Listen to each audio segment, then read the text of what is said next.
Or whoever he with. I think it's CBS, ain't it? Yeah, you think CBS gonna let Tom get snubbed? You crazy as hell. Cause half the voters work for him. Yeah. You think gonna let Tom get snubbed? Boy, you crazy. Hey, when I saw that, I was like, T.O., come on, man, you tripping. You tripping, bro. You don't believe that. You don't believe that if them two don't get in, that Brady don't get in. Brady got more Super Bowls than any player that's living. I mean, not living, but that's in the Hall of Fame. You don't think he's gonna be first ballot? Yeah, but so does Bill. They could snub Brady off the same shit they snub Bill off of, low key. They could. They could. But you gonna lose the confidence of the fans. That's about. I don't think they care. I don't think they care about the fans like that. Look at the Pro Bowl. You know what I'm saying? I really don't think they care about the fans like that. That shit crazy. Like when your organization is that big where you can not please your fans and still turn profit, it's crazy. Well, here's the thing. The NFL, they know they've created something that is damn near unstoppable. The NFL knows no matter what, every Sunday, hell, every Thursday, Sunday, Monday, I'm gonna get you. Yeah.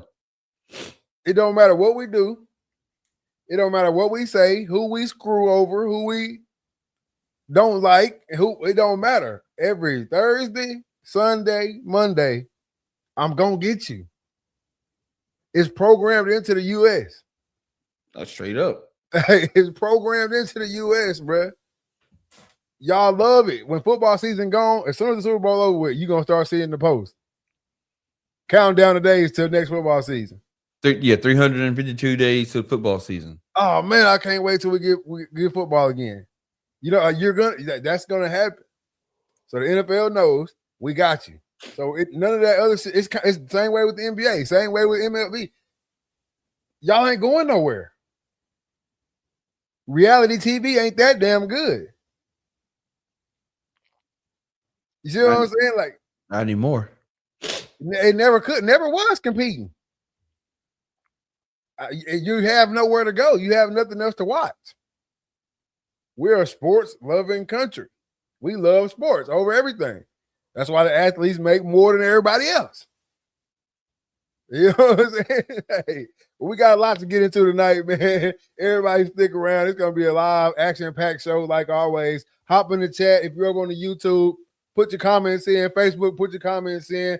Hey, if you're coming over from the TikTok, hey, we appreciate it. We're trying to run that thing up over here on the TikTok, man. But hey, let's go ahead and get into it tonight, man. I only got one question for you. What's that? You ready? Let's do it.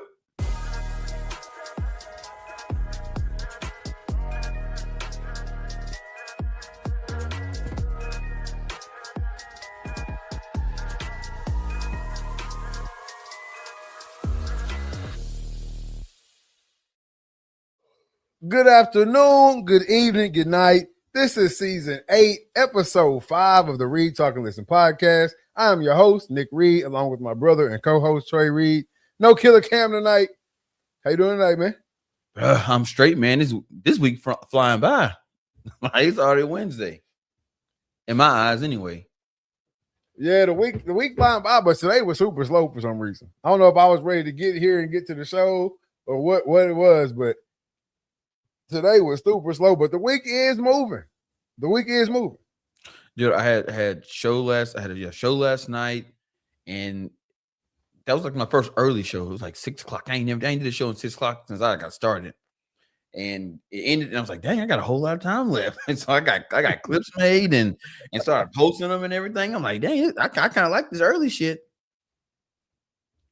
Most definitely. Hey, Malcolm X 3369 says hello from France. Good day, what they do, man. Read, talk, and listen worldwide. I'm telling you, I don't even know how they talk in France. Oui. I was gonna say good day, mate, but that's Australia. Oh hell no. Hey, oui, monsieur. However you say that shit, however you say it, man. But hey,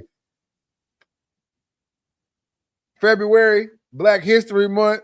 We in this thing. It look like his emojis got a little pigments on. You know what I'm saying?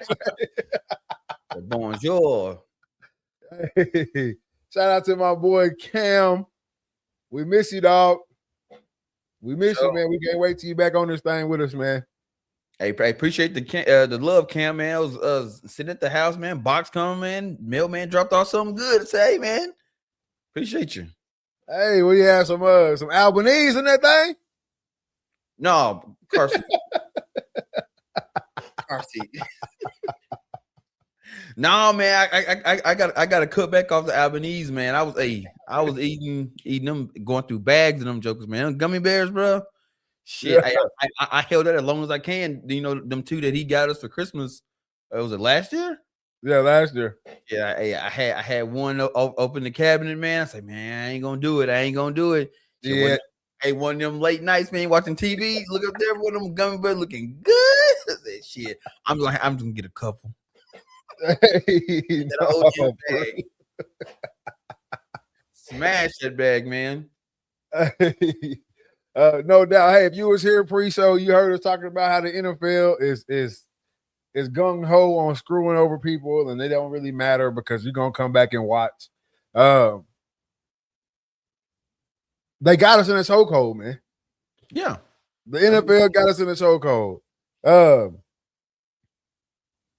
Hold up now. I can't speak the French. I can't speak it, really. I can't read it either. Method Man / ice cream. Parlays, boost français, merci, oui, oui. Hope I said that right. I don't know if he's saying he mixed. That's what he looked like to me. Yeah, Method Man plus ice cream. Yeah, yeah, you know what I'm saying? Got a little pigmentation going on over there. You know what I'm saying? No, man.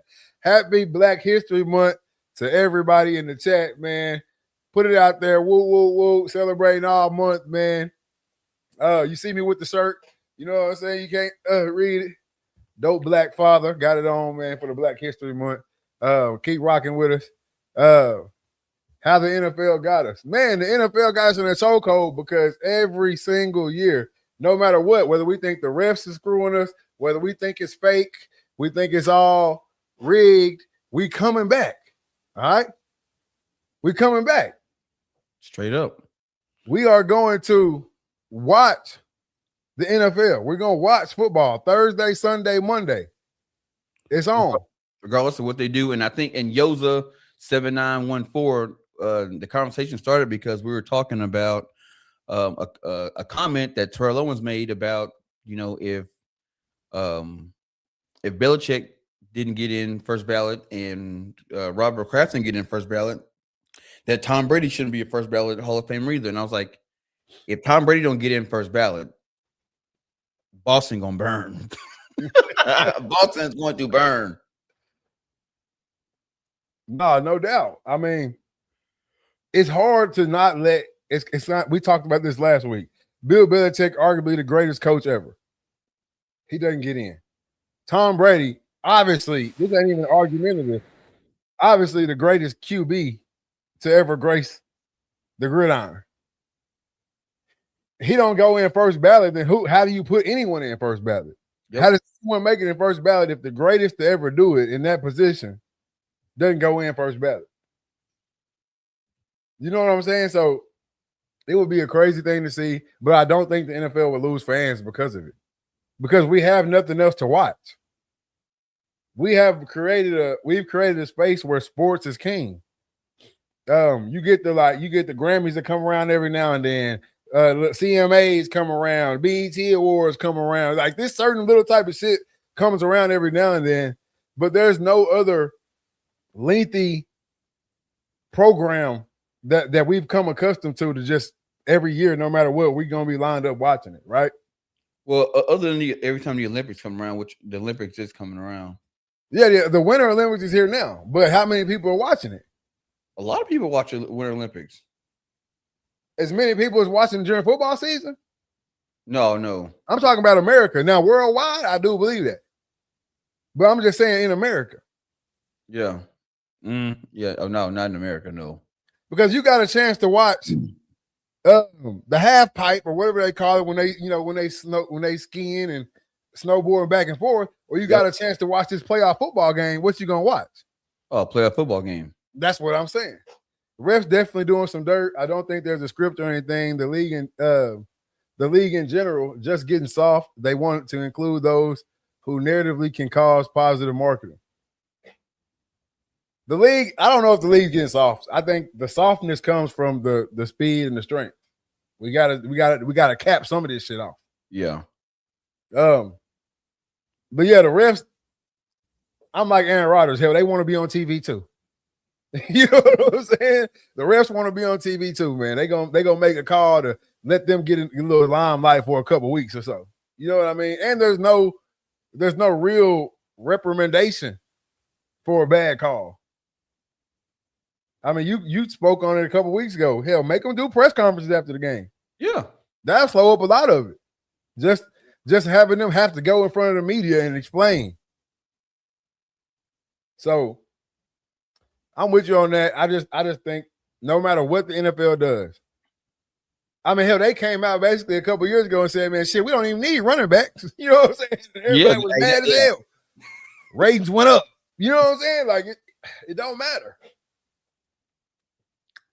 It does not matter to them folks, man. That conversation only comes up when they don't want to pay them. When they get a running back that's going to get paid, it's like, well, do we really need to pay him? And then they start talking about the lack of running back, the production down. Bro, they've got it. The NFL is specifically, all sports too, but really the NFL, they've got it to a point where it's like, you don't look at the NFL players as really humans and shit, or coaches as humans. Right? They've worked this, they've worked the money scale into it where it's like, oh, they're millionaires, they're billionaires. How can you feel sorry for a millionaire or billionaire? Oh, he's crying over $2 million when he just made 20 last season. You know what I'm saying? Like, they worked the system perfectly for us. Yoza says Pro Bowl is soft. New QB safety rules kind of soft, especially for those who is a runner as a QB. Not other position has those issues. Like, I've never seen a running back slide. Yeah, they protect that. Now that right there is protecting the asset. Like we just talked about, I can go get me a running back out the CFL, the AFL, UFL, USFL, the next cat coming up out of college. I can go get one of them. It's hard. But can I go get another Tom? It's hard to find a quarterback, man. Can I go get another Lamar? Pat. Because there's not too many positions on a football team where if that person, the starter, goes down,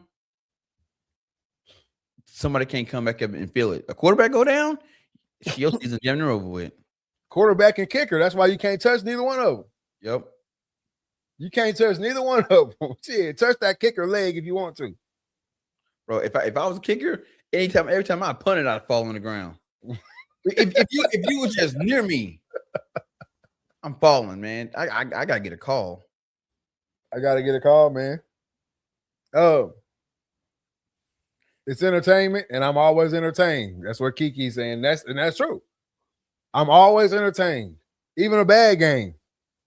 A bad game, I watch the whole game, first through fourth. Straight up. Bad TV show, I'm cutting that shit off in the first 5-10.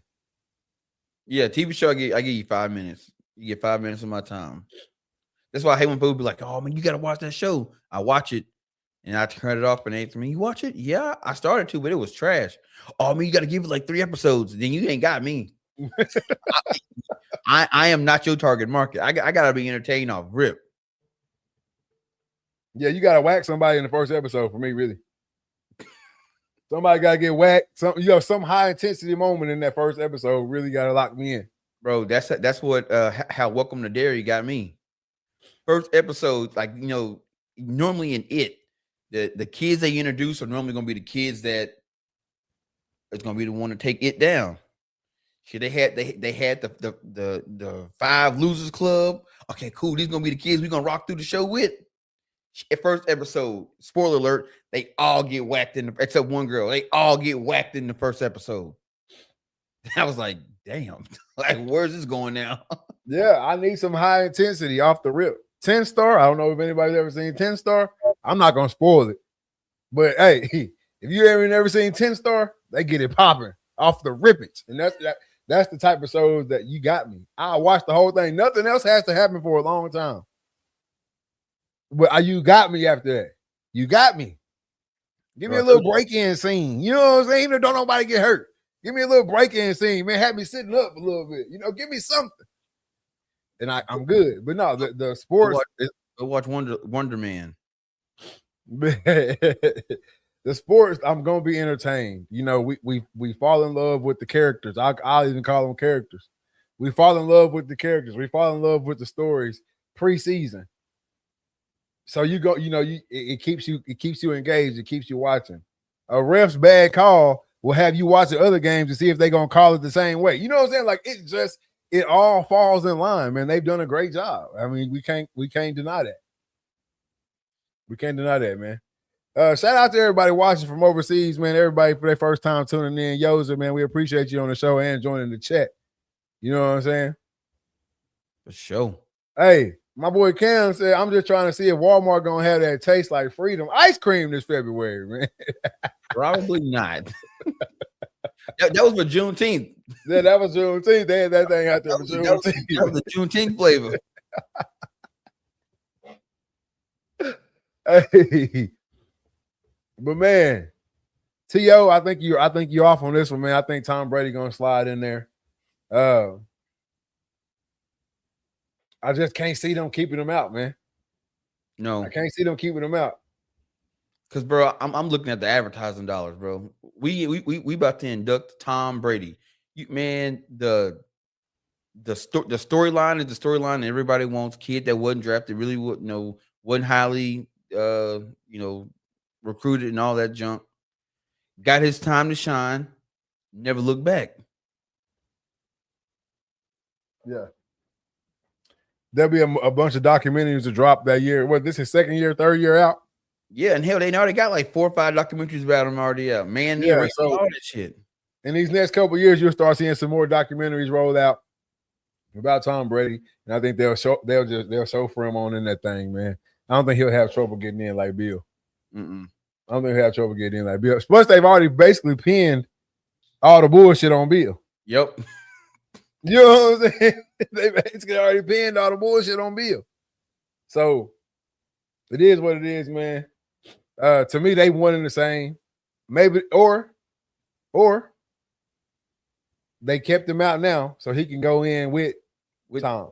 Ooh. All three of them go in the same year. You know what I'm saying? So maybe, who knows? Who knows?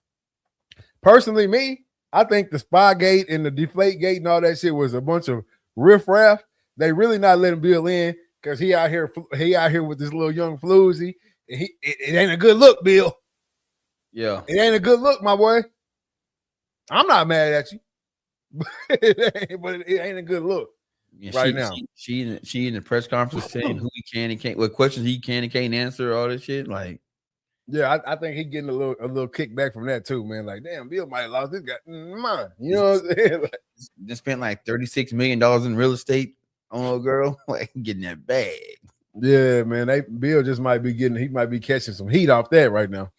That might be what that is. But man, Yoza said the Pro Bowl was soft, man. Let's talk about the Pro Bowl a little bit. It just happened last night. Where it's been going on all this week or whatever. Give me some takeaways from the Pro Bowl this year, man. It wasn't entertaining. I will say that. Like the flag football game was all right, but the skill challenges seemed kind of just lackluster. It just looked like a bunch of guys just out having fun. They really wasn't.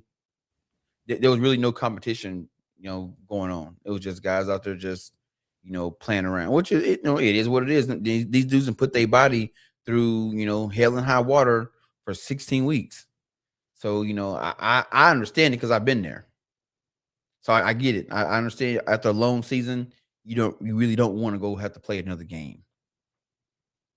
It is what it is. But I think now at this point we're kind of used to it because not too many of the newer football fans even remember playing over in Honolulu and all that stuff. They don't. That's been so long. I can't remember that when the last time they played. What was it, like 05? No, hell no. No, hell no. When was it? More recent than that. More recent than that, for sure. I just think I agree with you on all what you just said right there, though. Like it looked like what it is, right? It looked like the boys just got together. You know what I'm saying? We kicking it, you know. We chopping it up. We you know what I'm saying? We hanging out. It's more of a learning. It's more of a learning thing for the younger guys. It's more of a teaching moment for the older cats. It's a big chance to pick some brains of some of the most elite players in the world. It's that type of deal, man. It's almost like a conference for the players. Yeah. At this point. Yeah. You see what I'm saying? It's almost more like a conference now than a competition. Yeah, we gonna give y'all the flag football game. You know, the little Jamar Chase one hand pick was cool. You know what I'm saying? Stuff like that. But I ain't pulling a hammy for this. No. You know, I'm not rolling an ankle for this. You know, I'm not doing all that. See, I also think it's like an opportunity for them to, you know, show your star power. You know, you sponsors are out there, so endorsement deals are on the line. You know, you mingling. Yeah, that conference reference is spot on. Yeah. That's what it felt like to me. When I'm looking at it, I'm like, man, it's like a big ass conference. You getting together with some of the most top with these guys do this. Like you see Travis Kelce, and they got like the tight end camps that they do, where it's the best tight ends in the league. They all get together, they working out. You know what I'm saying? They doing that. They do it with the receivers. You see Jay Jettis, Jamar Chase, and all them cats getting together all summer long and shit like that. You see this already, and they just moving that on in the Pro Bowl. You know what I'm saying? If you want the Pro Bowl to be a little bit more competitive, if you ask me, same thing I say about the dunk contest and all that, you got to put that money up. Yep. If the NFL wants to see competition-wise across the board in the Pro Bowl, you can keep the flag if you want to. You can keep the flag if you want to, in my opinion. Put that money up. Each player gonna walk away from the winning team. Each player walk away with a meal. Is that enough? Hell yeah! Each player, I'm not saying a meal to split. Each player walk away with a meal. Shit, the NBA and they sit here, they getting $500K. You see what they doing? See, it says in 2026, or $300K, whatever it is. In 2026. The winning players receive $92,000 while losers receive $46,000. That ain't enough. That ain't enough. Shit, that's a game check. This the best player, so that's damn near a game check for some of them cats. No, it's especially not. the QBs. Not even close. Huh? 96,000 is not even a game check. You're looking at millions in the game check. Who looking at millions in the game check? Not everybody. Not everybody, but you said QBs. QBs are getting millions. I said especially the QBs. Especially, I for sure the QBs that's there because they're the best QBs. So 96K, yeah, it's good, and it sounds real good to us. Shit, you know what I'm saying? Hell yeah, I go out there and play my ass off for 96K. but them cats, man. That's a drop in the bucket. Yeah, then after Texas bust you down, you probably gonna take home what? On top of because where was it at this year? Oh, I don't know. Where was the Pro Bowl at this year? Shit, if it ain't Texas, shit, them Texas finna gonna get you. I think it was in Washington. I'm pretty sure it was in I think it was in Washington. Yeah, man. So they gotta do something different with that. They gotta bust it down each skill. Now, hey, them little skill games. It was in San Francisco. God. Yeah, about 20K. 50. They bust you down for 50% in San Francisco. You coming out that bitch with about 20K. Why they do that to them boys, man? Gosh, I wouldn't do shit in California or New York.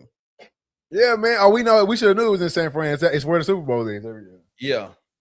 But no, the skill competition now throw up that $100K for them skill competitions.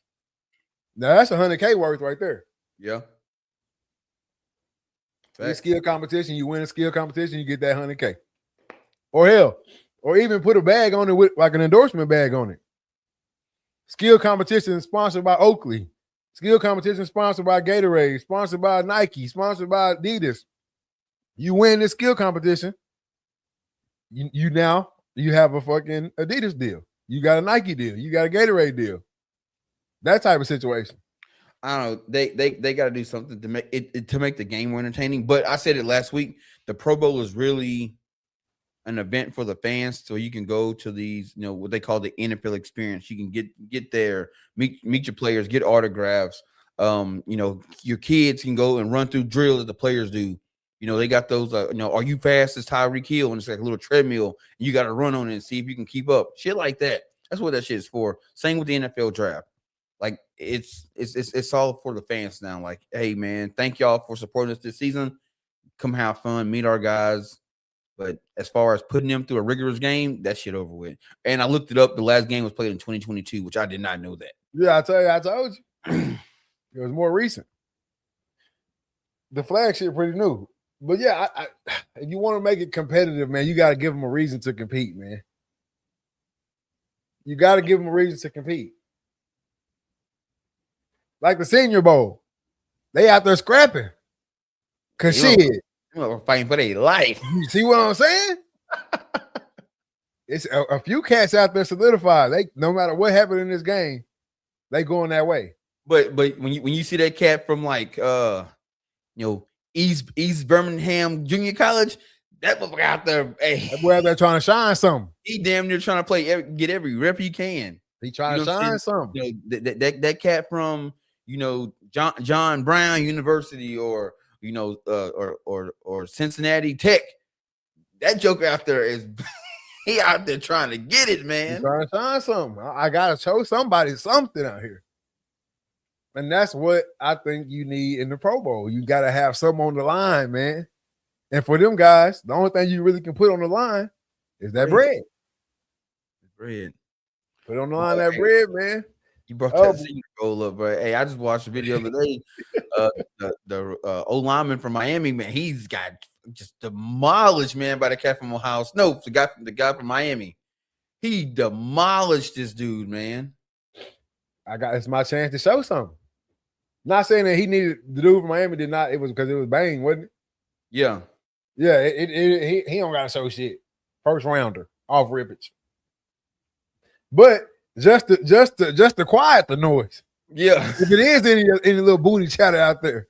His ass, bro. I'm talking about, and he was like, it was just one arm. Yeah. Got around him. Catch you slipping out there.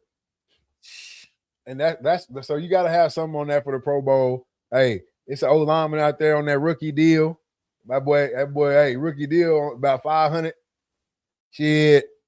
You gonna give me a meal for the dub? Shit. Where the one-on-ones at? All day. Where the one-on-one competitions at? I promise you I'm gonna show out for that meal. And there's gotta be something like that. But no, man, one thing you did see in this Pro Bowl, which a lot of people were upset about it, but even more people I think were happy about it. You got to see the Shador effect in full effect. Yep.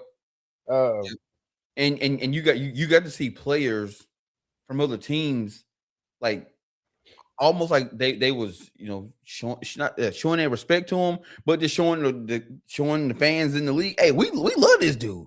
Yeah, the dude is not as bad as y'all make him out to be. He not this stuck up kid. He not this brat that y'all make him out to be. The dude is down to earth. Everybody love him. He's celebrating with both guys on both teams, just flying around having a good time. Yeah, and I think that was. And then the fans love him. Then there was cats in Patriots jerseys. They want a Shador Sanders autograph. Yeah, that's what I'm saying. The Shador effect was in full effect. I mean, nobody is naive to the fact of what went down in last year's draft. Yeah, especially at this point. I don't think anybody's naive to the fact of what really went down in that draft. But yeah, you see it from both sides. You know, NFC, AFC, both everybody messing with him. The D lineman messing with him. He walks over to the fans, all the kids, especially the kids for sure. Yep. Kids loving him. But then you get online and you see, you know, he on the Chiefs Instagram page, he on the Colts Instagram page, he on the Jets Instagram, he on everybody's Instagram page, the NFL site. That's what you see. He is the grab. He is the seat filler. You know what I'm saying? And that's why I was saying when I first heard about it, WNBA, take notes. Put the person in that the fans want to see. If you're saying it's something for the fans, if you're saying it's, you got to get the fans what they want, and everybody knows that the fans want Shedeur. Straight up. That's all there is to it. I do wish it would have been a real game for that aspect, though. For that aspect right there, I do wish it would have been a real game. For him to get in and spin amongst the best. Yeah. You see what I'm saying? That would have with some high talented receivers. Yeah. That's what I'm saying. Get to spin amongst the best. Let's see him spin it. Let's see him spin it with some of the best. They wouldn't want that. That case, like, damn. You saw, they knew coach that brought him in, that they brought in. When Shedeur came to meet him, he was like, "Shit, I was trying to draft you last year, player." Yeah, I was trying to draft you last year. That's Baltimore. He was in Baltimore last year. He also tried to recruit him when he was at Georgia. Yep. So I think, not to just run off on a Shedeur spiel right here, but I'm excited for next year. Oh yeah.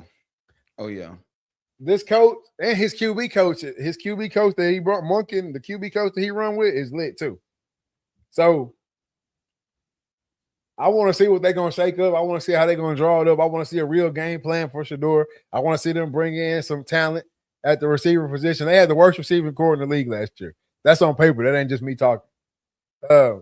Worst receiving core in the league. So let's just see him with a middle of the pack receiving core. Let's see what we get. I know my boy George Pickens got MVP, offensive MVP. I hope my Cowboys bring his ass back next year, but I don't think they're gonna do it. They're gonna bring him back. They got to. Got to, man. If they smart, but they don't make good decisions. They don't make good decisions, but they don't. That's that shit right there. That just don't make sense. You rocking with CeeDee Lamb that much? You rocking with CeeDee Lamb that hard? Shh. I know he walking 88, but damn. Hey man, he whining. I didn't get the ball enough. Man, you didn't catch that hoe. He can't whine. I was just gonna say, don't tell me you didn't get the ball, Cat. You dropped the ball in some crucial moments. He didn't catch that hoe. You damn near can put the season on him. Jerry Jones played too much though. He going to Green Bay. Hey, that'd be sick. I wouldn't be mad at it. I love Jordan Love. And George Pickens. I love Jordan Love. So I wouldn't be mad at that at all. That boy Watson gonna be hot though. That boy Watson gonna be pissed. Chelsea says, I was ticked off when they chose to keep Zeke over Amari Cooper. That 1 year Zeke proved to be a waste of money. That was just Zeke getting his payback. They had to give Zeke his money back. That's all that was. I try to tell y'all that in real time. See, I try to tell y'all that in real time, baby. Bro, I've always wondered why that shit is, bro. And it's bad on the running backs. Man, y'all go out there and y'all bust your ass that rookie year, that rookie contract, get paid, and then the next 3 years it be just mediocre garbage. I already told you what that is. Well, they don't want to ruin a high expensive toy, but shit, that's what got him. That's what made y'all pay him. You wouldn't work shit when he was running your ass in the ground. That's what I be trying to say. Hey, you gonna go get in that that little Toyota you got outside. You gonna go get in that bitch and drive until the wheels fall off. You don't care who eating in there. You don't care if people spill drinks and all. It'll be all right, man. I clean it up later on. All that good shit. Shit, pull up that Benzo or that or that brand new high country out there. Hey man, hey, don't open that. Wait till we get home. Don't open that drink in there. Don't slam my door. Don't slam my door. Hey man, don't be touching on the windows and shit. Be making cats put on little shoe booties on before Yeah. they get in. Still got the paper from the dealership on the mat. Hey, that motherfucker gonna stay in the car too till the first rain. Come on, bro. Don't be doing all that in here, man. Cost too much. You breathing too much. You breathing too hard, man. Don't be breathing my windows. That's the same thing with the running backs. When they had Toyota on that rookie deal, boy, foot to the floor. Gone. Hey, Slam my damn dog. Hey, for real. So that's all that happens with that. But no, when they sent Zeke off, they sent Zeke off with a contingency plan. Hey, we got to do this right now. You know what I'm saying? Don't worry, we're gonna bring you home. They brought him home after a terrible season. Now we got to make a choice. After the next season, now we got to make a choice. We're gonna keep Amari or we're gonna keep Zeke. My boy Zeke, come on, baby. Come on, baby. I told you I got you. I told you I got you. And then he just disappeared at the league, just because that by design. By design. It wasn't no ending. It wasn't no harsh. None of that. Shit wasn't in the media. None of that shit. Zeke just slid on up out the back door. That's it. Yeah, Jerry got Zeke in the pool house. Zeke was out there looking like AD. Nah, no bullshit. Bro, I saw his podcast, bro. I did not realize Todd Gurley is during this particular clip, he was only 28 years old. So he got the league when he was like 27. It was like, you gonna go back? Like, hell no. And then I didn't realize he got paid. Yeah. And got ghost. He cashed out on LAX. Big boy Munyon. Then went and played a year in Atlanta, didn't he? Yep. And then got out of Dodge. Big boy money. Go on, sit down somewhere. Which I'm still tripping about Odell Beckham talking about you can't live off $100 million. Right, because you're trying to hang with superstar, mega stars. That's on you. I don't get that shit at all, bro. 100 million? Bro, you can give me 5 right now and I'll be good for life. Yeah, but hey, if I give you 5 and you go to get to hanging with damn Jeff Bezos and shit on the weekend, it's over with, baby. If you hanging with Jeff should be picking the tab up. Is he? If I'm hanging with him, bro. Bro, you're not gonna invite me somewhere and I gotta pay. That's bullshit. No, not the first time, but you want to keep coming. Shit. You want to keep coming, don't you? I'm good. Because you gotta think about it, even if we splitting it, I'm eating your 5 up. Even if we splitting shit. Oh, they're hanging with Drake and shit. If y'all splitting the tab, shit, you gotta go look at your account on some shit they just throwing at it. Yeah. You can't hang with the big dogs, man. That's like them cats when they get to the league. You know, you was an undrafted free agent. You can't be hanging out with, you know what I'm saying, first round guys. Bro, that's why I wouldn't have done good in the league, bro. Because that rookie shit, oh yeah, rookie, we going out tonight. Look here, y'all. I ain't spending $200,000-$300,000 on no meal. Man, I got Red River, man. That car don't go up. Hey. It don't even go up that high. Show up if you want to. Shit, we're gonna have to line the fade up with each and every one of y'all asses. Cause I'm not gonna show up. Rookie dinner. Shit, it'd be everybody in the room but me. I hit him with that Jalen Ramsey. No, not Zeke got a podcast. Todd Gurley was on somebody else's podcast. Zeke might have a podcast now, but I don't know. I hit him with that Jalen Ramsey real quick. Shit, Jalen Ramsey called the restaurant before they got there. Hey, this it. Just think about the life of one of these running backs. If they was getting the NIL money in college after that rookie year, they could have football. They could have that football shit. Hey, no, for real. You damn right. For real. And that's why I love NIL. Only if you a first round running back. Now, if you a third, fourth round running back, yeah, but you a third, fourth round running back, you came out. Let's say you stay all 4 years in college, or say you stay 3 years in college, and you was top notch coming out of high school, and you signed a $2, $3, $4 million NIL deal for yourself. Then you also getting team collective. Shit, by the time you get to the league, shit, you good. You sitting on 10, 12. Yeah. Easy. Now you just stacking your little, you know what I'm saying? You stacking your little 500. You just stacking your little 500. Shit, after that rookie deal, shit. I'm out, baby. And don't let me get in this hole and get to sign one major. Yeah, because if you if you one of these catches getting about $4 million a year and you getting about a 7.5% return on a 4-year investment, shit, you're gonna leave college with 5.3 mil. And that's just if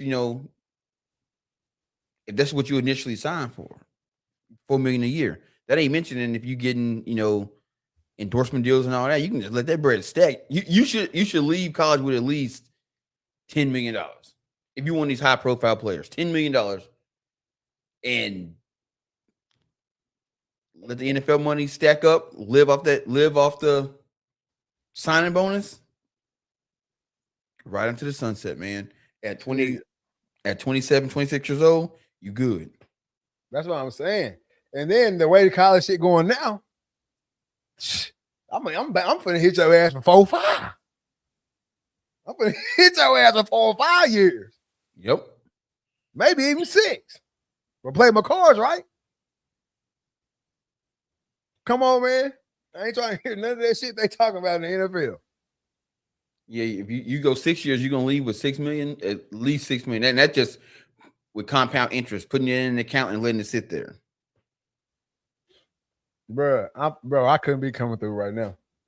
Cause I'm getting the check and I'm driving something for free. I'm eating free everywhere. I'm business minded the whole way through. The football shit damn near secondary. If I lived in a town with a big school, I'm opening up a jewelry shop. I'm making chains. I'm making chains and grills. Chains and grills. Come get it from me. Shit, hit me up after practice. I got you. I'm telling you. Hey, go on down there, man. Go down there to my boys. Go on down there to my boys. We got it all, man. RTL Jewelers, man. They got it down there, boy. Yeah. No, real talk. That's a good ass investment, boy. Then on top of that shit, we signing niggas. Hey, my jewelry, so we signing cash. Hey, you got that freshman coming in. Hey, we signing cash. On me, I'm gonna get it. I'm gonna get on that. Me. On me, boy. I done caught the vid and everything. I'm getting it. I'm telling you. Yeah, I'm cats on some, man. These cats don't even want to leave school no more. Man. We got cats suing cats to come back. Hell yeah. Shit, it's good over here, man. I get paid, and I don't gotta pay for my school. Ain't gotta pay for dorm. Ain't gotta pay for food. I'm getting a check every single year, and I don't gotta spend it. Man, think about what Ocho Cinco would have done if he'd been in school with NIL. How cheap he is. Mm-hmm. Yeah, a bunch of man. Come on, bro. The NIL would have changed the game for a lot of guys. And I don't mind the cat staying around, man. It's worth it. Carson Beck cried when it was time to go to the NFL. Yes, sir. Got to. Man, that shit. Because he wanted them $4 million. He wanted them $4 million a year cats. I think he more than that. I'm just saying. I'm just putting that out there. He wanted them $4 million cats. Shit. That shit ain't gonna look the same in the NFL. That shit is not gonna look the same. Not for a minute. It might, because he might be one of them, what you call it. He'll be a first round pick. So he might be a first round pick. He might, let's just say he is. He'll get that $74 million contract, $30 million guaranteed. Shit, he might be a first round pick, if you ask me. Because you know what they finna start doing. You know, I don't know if they're gonna start it this year or when they're gonna start, but you know what they finna start doing. What? They finna start busting your ass for staying. So I can get you up out of there. Oh yeah, remember what happened to Carson Beck? Yeah, you screwed up our draft order. That's what I'm saying, right? That's what I'm saying. I'm saying. Hey, they finna start punishing these. Especially the high profile guys. They finna start punishing your ass for staying in there. They're gonna start hitting you with the NBA shit. Why do you think them cats come after their freshman year in the NBA? I mean, in college basketball. They ain't coming out because they want to. They know. The younger my age say, the more bread I'm finna get. Yeah. Be 25 coming up out of that in the NBA. Be 25 coming out if you want to. They finna hurt you. Yeah, it's going to third round. You know, they finna G League off the rip. Off the rippage. And that's the same thing the NFL finna start doing. Oh shit, you want to stick around? You trying to go back for a sixth year? Smash. Third round. Hey, the NFL not gonna keep playing this shit, man. That's the biggest pushback on NIL and shit was the fact that guys will stay in school. Now, but if you turn the clock back a few years ago, man, stay in school a little bit longer, man. You know, get your mind right. Go and get that degree. Get developed. Man, yeah. One more year development, man. One more year development. Get that degree, man. Can't nobody take that piece of paper from you. Now listen to him. Get your ass on when you here too long. Why you want to stay in college? You got these guys staying in college. Yeah, now the tune changed a little bit. Shit, Carson Beck then got a bachelor's, master's, and a what you call a doctor's degree. Yeah, I need it about you. Shit, I need it. So we're gonna start seeing that, but if I'd stick around as long as I could. They had to kick me out that mug. I'd be like, what's his name? Van Wilder. I've been in school 30 years. I swear, bro, when I was at SAU, I swear there was guys on the football team that like I would look at the like team pictures on the wall. I'm like, bro, you was here in like 02. You was playing in 02. You got you was GAC freshman of the year in 02. It's 2012, my boy. How you got the eligibility level? Still here, baby. I ain't played them seasons. I had to sit out. All type of shit. Did a bid and came back.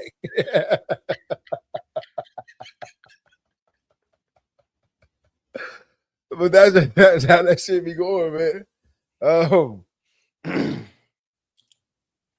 Walt says, man, I always think about it. Reggie Bush and D-Mac was able to get some real NIL. Man, come on. Hey, Reggie would have probably been about $100 million man. D-Mac too. D-Mac? Man, if NIL would have been around back then, Arkansas would have an actual NIL situation right now. Yep. Oh man, D-Mac would have been, boy, you couldn't turn a corner in Walmart and it wouldn't be some D-Mac advertising, barbecue sauce and ranch dressing and some kind of Gatorade or something. Yeah, Johnny found out how to get it. Yeah, I'm gonna make a way out of no way. I'm telling you. Hey, speaking not to get too far off track, but hey, that boy Johnny Manziel and him and his homeboy, boy, them cold pieces right there, boy. Hey, boy, hey, masterminds, man. Hey, to this day, they still got folks thinking his daddy got oil money. Oil money, man. He come from money, man. That ain't no fugazi going on, but he come from money. Shit, making money, making it. No, if Johnny Manziel would have. I don't know if Reggie Bush would have been $100 million just because he was so far back. But Johnny Manziel would have been $100 million man. So. Oh yeah. Down there in College Station. Boy, They had to back the fucking Brinks truck up to the apartment complex.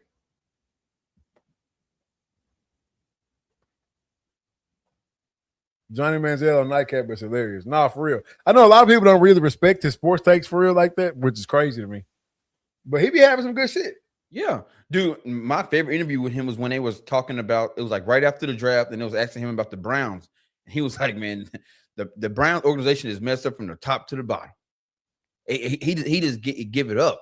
And the sports world really don't like the fans like it, but like people in sports media, they really don't like the guys that give up the game. Like they remove the veil. They don't like that shit because it make your eyes open to some real shit. They don't like it. No, I don't like it. They don't because they want everybody to see each one of these organizations is this high power functioning or high power, high functioning machine. And we all know it's not really like that. Yeah. Every organization, they live by their own code, they do their own shit. But if you're on the outside looking in, you can obviously tell that the Browns, I mean, we say it on this shit 24/7. You know they got some problems over there. Straight up. Same thing with Oakland. Like you got problems, man. New York Jets, problems. Just bad organization all the way down. Johnny didn't give a damn. He got his in that hotel with some booger sugar signing them cards. No, for real. Johnny did his thing, man. Johnny, hey. So when he said he was drunk during the Alabama game, I said, damn, but he was that cold. He was drunk. I was drunk. Yeah, Johnny Manziel was a different type of, that's just different, man. Gifted. You can't teach the shit Johnny got. Nope. You can't teach that shit. That's over with. And he got robbed from us because he went to the Browns. He got robbed. Yeah. He didn't really fit in. He don't really fit the NFL scheme, but hell, neither did Lamar. Neither, you know what I'm saying? A lot of shit like that. So a whole lot of shit. Hey. Before we move all the way on from the Pro Bowl and all that good shit, man, give me your final takeaway from the Pro Bowl, man. Is it cooked? If they got a chance to revamp this shit after what you saw this year, or what? It's cooked. It's cooked. Now it's time to say, hey, that didn't work. Scrap it and go back to the drawing board. It's cooked. See me, I'm on the side now. If you're not gonna put the money up, y'all ever see that interview of Baker Mayfield getting mad being compared to Johnny? No, I never seen that. On the way, man, for he was doing his shit. I'm on the side. If you're not gonna put the money up or nothing like that or whatever, just leave it alone. Yep. Do like a Pro Bowl team. You make the Pro Bowl team, like all NBA. They do all NBA team, and they ain't no game. So you made all. They got All-Star. Well, All-Star weekend, same thing as Pro Bowl. Yo, but I'm saying, but then like you can be All-Star, but you might not make the All NBA team. Yeah, I know. I'm just saying the Pro Bowl is on the same level as. I'm saying they should just being an All-Star. Just scrap it and say, hey, these are our Pro Bowl, or call it something else, all NFL team, and then that's it. We ain't doing no game no more, none of that shit. Yeah, either that or just leave it alone. Keep playing the flag shit. Keep doing your little skill challenges and shit like that or whatever. And just leave it alone, shit. Because I don't think you want to get into what the NBA is doing now. Nope. Every year we're gonna try this new shit. We're gonna try this new shit. We're gonna try this new shit. We're gonna try this new shit.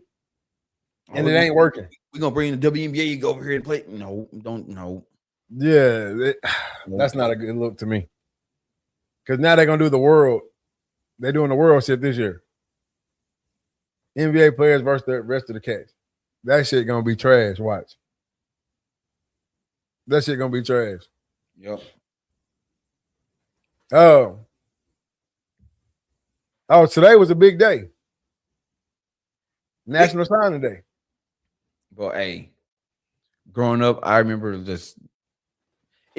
to me, it don't feel the same. The impact is still the same, but I feel like back in the day it was just a big thing. But now it's because everybody, all your top guys signed so damn early and already enrolled, so they don't come back for signing day. They already on campus. They already in school.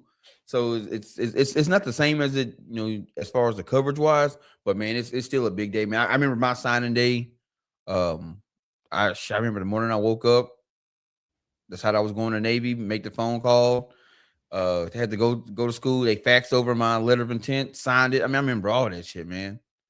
And just the whole process was dope because I mean, you got these schools courting you, man, coming to your house, sitting down, eating with you, talking to your family, flying you out. Them official visits, man. Them official visits, man, is boy is on par, man. I can only imagine what the official visit is now when cats got bread in their pocket. Well, I think now the official visit it's too many rules and shit in it now. Yeah, I don't even know what the rules are now. There's too many rules, and now you can't even take that many unofficials. Like, remember back in the day, the unofficials was unlimited. Yeah, it was unlimited. The unofficials was unlimited. It's basically you just pull it up. So you could go. You got 5 or 6 officials. It was 5. You got 6 officials. You got 6 officials back in the day. Yeah. Which now I think they cut that shit down to 3 or 4. I think it's actually official visits. I think it's 3 now. Yeah, and it's a limit on the unofficials too. And then you can't, I think they changed the rule because at first it was like they can't do the whole jersey thing when it was tired of that, but then they brought that shit back, which is cool. But loved it. Man, loved the whole process. The whole process was lit. I think social media and shit too kind of watered down the whole shit. You know what I'm saying? You gotta take the good with the bad. But I think social media kind of watered it down because now you see this open line of communication too between all year long between every school that's courting these guys. You see the open line of communication online, all that shit. Back in the day, first of all, it was only certain little times they could talk to you. Yep. You know what I'm saying? You really didn't see them till you got there for real. Hell, when we were doing the game day shit, you seen college coaches damn near every practice. So it kind of watered it. Window when they could come out to the school. Yeah. So I think it kind of watered it down a little bit doing that. And then also too, like you said, you got the guys signing in November now. You might have 1 or 2 guys in the whole country back in the day sign early and they'll go ahead and go to campus. And it was really like the number 1 running back, the number 1 quarterback. Hell, it might be the top 5 quarterbacks in the country. Might be a cold safety out. That was it. You really didn't have a whole lot of cats across the country going early. Hell, I looked at Indiana's roster. They had 17 cats enrolled early. 17 cats. But that means 17 guys that signed in November for early signing day. But no, I just remember that, man. That February, I think they changed. It used to be February 2nd, didn't it? Or 3rd. It's always the first Wednesday in February, and it's never changed. Oh, it never changed. Always the first Wednesday. Yeah, I remember I woke up, had the fit already laid out. You know what I'm saying? Had the whole little fit laid out, man. Brand new hat, fresh out the pack. Shoes to match the hat. It was a big day. Yep. All around the country. The news came out. That's when the news actually mattered. Yeah. The news came out. The newspaper interview. Newspaper came. Hey, you still got the clip on the thing on the wall back there. Yeah, right there. Right there. No, hey, right there. Yeah, yep. Newspaper came out, man. Sit there and you talk. Really, that day was really tiring because your phone didn't stop ringing. Because I know for me, once I signed with Navy, I had alumni calling, former teammates, former players call saying congratulations, welcome to the brotherhood, all the shit. Like it was just. Then you got guys that you're gonna be playing with. Hey, oh yeah, this guy's coming. Call him. So they calling you calling people. So you was on the phone all day long talking to different sports reporters and like I said, magazines, and it was just on and on and on and on. It don't stop. And then like the next day, then it's just radio silent. Yeah, it's back to it. It's right back to it, man. No, the whole, even just looking down like social media feeds, and shit, like, where was it? Where was all the where's the glitz and the glam of it? You know what I'm saying? Like the glitz and the glam of it is gone for real. Yeah, now, guys, you don't get to sign. It ain't just you. Now it's everybody got a scholarship in the school. Oh yeah, everybody in the sitting at the same table is ass. No, this is my time to shine, man. I want to be sitting here with my family here, sign, cheese, get up, cheese, we out. Then bring the next cat in. I don't want to be signed. I don't even. This dude played tennis. But that's also too another. That's another difference of it. Scholarships wasn't coming through the pipeline like that back then. Nope. And like even though National Signing Day was for every sport, they only highlighted football. It was only football. They only gave a damn about football. Scholarships wasn't coming through the pipeline like that though. You wasn't gonna have. I don't give a damn what school you was at. 15, 13 cats. You wasn't having that. And then on top of that, it also too was a certain level of scholarship where you was gonna be up there. If we want to keep it a buck. No, I ain't mad at nobody for going to whatever school they going to now. Don't get it twisted. If you going to get your school paid for, I applaud. Give them some noise, matter of fact.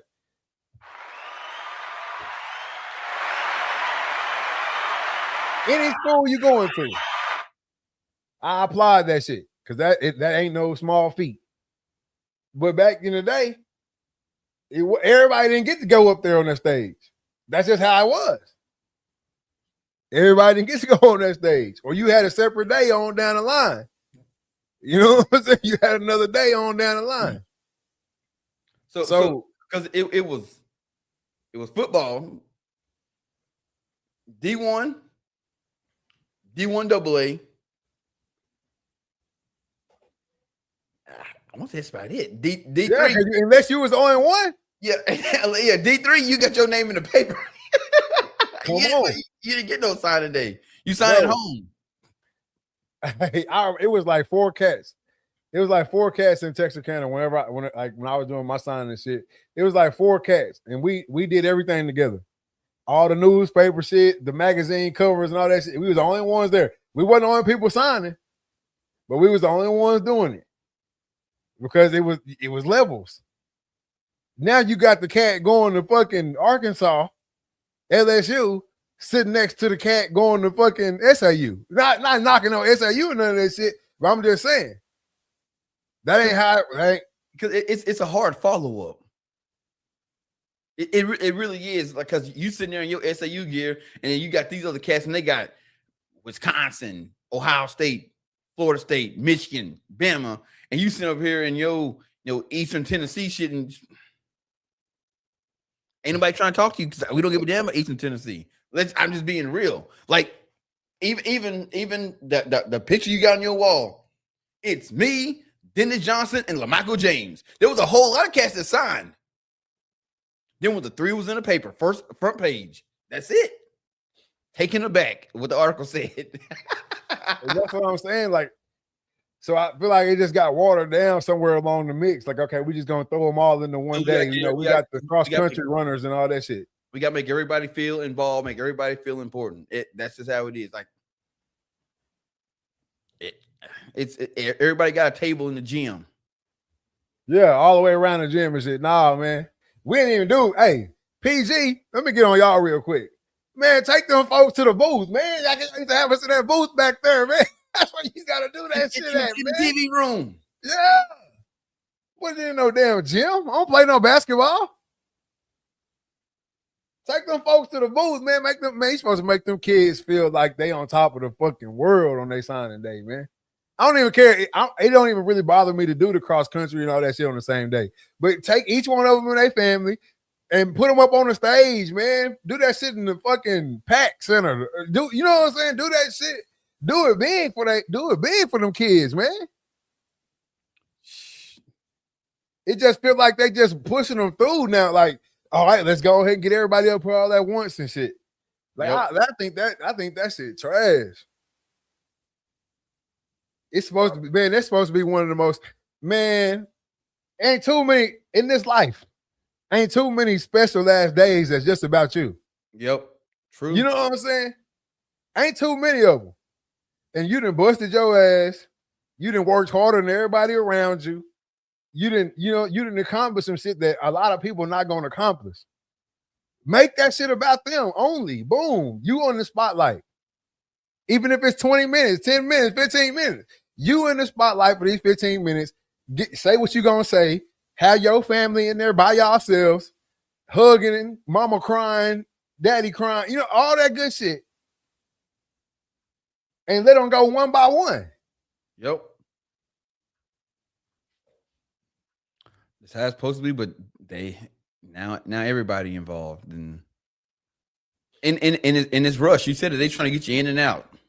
Trying to get you back to class, man. Hey, I ain't worried about these classes no more. For real. I didn't go to class that day. I know for a fact I didn't. I did. As soon as I got done signing, got in the car and had to go to Arkansas High, and they did a big signing thing. Went over there, and and then it was on the phone all day. I went back. I know I went to class for sure, and I ain't doing not a damn thing in there. But I went back to class for sure. But it shouldn't be like that, man. Yeah, that's how they roll with it now. But yeah, man, I think they need to bring back the hype. I think they need to bring back the lure of the National Signing Day, man. It's got to be bigger. It's got to be more special, man. But that's the problem. Like we talked about in past shows as well. Everybody getting a Scalo now. Yeah. Everybody getting a Scalo now. So now it's like it's damn near that it don't feel as special either. It don't feel as special. And see, and I don't know when that changed. Like I don't know when it changed where everybody was getting a scholarship. Shit, that shit changed probably about 2015. 2015, scholarships started flying off the table.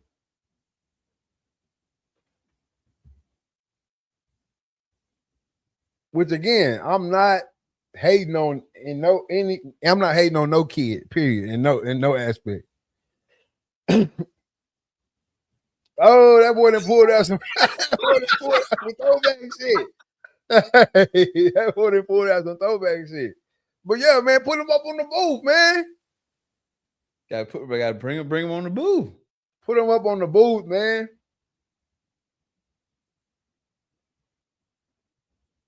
They don't do that shit no more, man. They don't do that shit no more. They don't do it like that no more, man. But yeah, you got the folks, you got the people with you, man. Hey, everybody in that whole crying. Yep. Like that's what that shit's supposed to be about. Now you got fucking 20 other families right there. There's 200 people standing up here. That shit over with, man. That shit over with. Everybody talking about some big red. Right? You seen it, babyface assassin in there. Hey, check him out.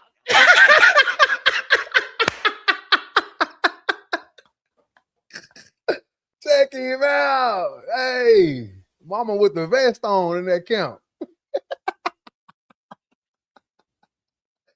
But no, I take this shit right here over anything they doing today. Nah, for real.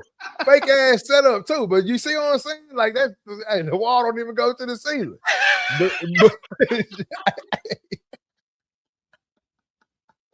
But it's the sentimental part of it, man.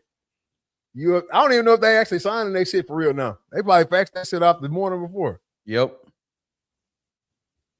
Hey, you see the kids standing behind them too, boy. Hey.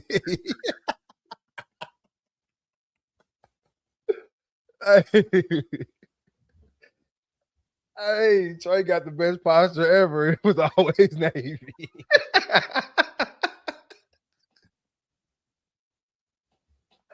Hey, man, for real though. That's how that shit's supposed to be, man. That's what that shit's supposed to be about. That shit ain't supposed to be everybody up there with you, man. Everybody ain't work. Everybody ain't work for that shit. That's all there is to it. Bro, we had a cat that played with us. I ain't gonna say his name, but me and Kennard signed. Mind you, him and Kennard signed to the same school. Like, he went to the same school, but he wasn't at the signing day. He wasn't there because, bro, you a walk on scholarship. Yeah, so yeah, you signed 11 and 10 and all that, but talking to folks in the hallway. Catch him out back.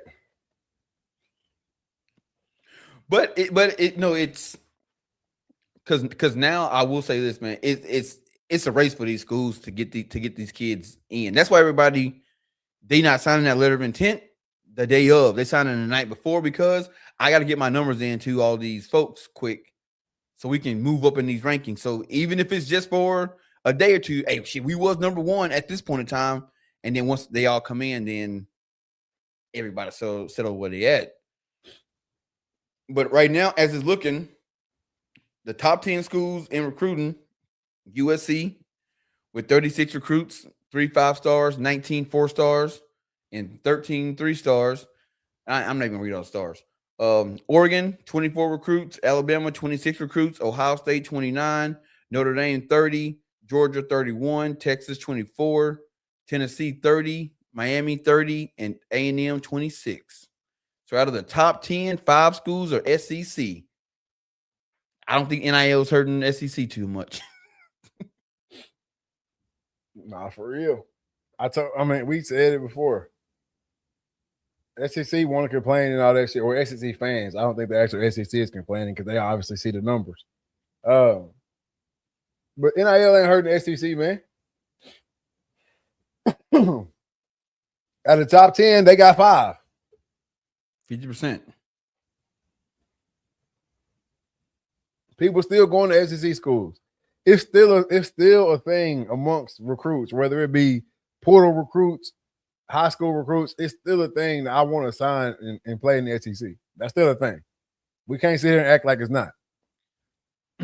Because if you just sit back and look at, just watch the NFL draft. Watch the NFL draft. You will see guys that, just for example, Alabama. It'll be a dude get drafted in the 5th round from Alabama that no one knew.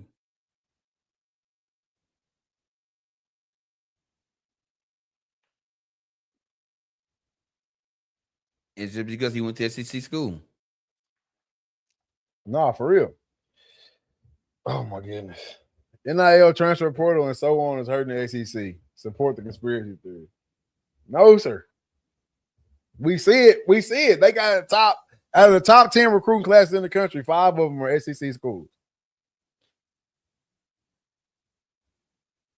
There's no way to think that it's being hurt. What, you want all 10? All 10 of the top 10 to be SEC schools to break that theory? That shit ain't happening. That's what I'm saying. That's crazy. But I'm anxious. I also want to see the 8, because all them, how many of them is high school recruits? Out of all those people that signed with Alabama, all the people that signed with, can you see that? Is that pulling that up? Yeah, I can see it. How many of those are high school guys? High school guys. So they got 20 guys that are already enrolled. So those are high school guys. So 25 are high school guys and 17 portal guys. Going to where? No, the whole situation or one school? They had 17 portal guys come in Alabama. Oh, I got you. So they still signed a full high school recruiting class. Yeah, Bama did. Yeah, they signed. They got 20 kids that signed in November, and then they signed. They had 5 guys sign letter of intent today.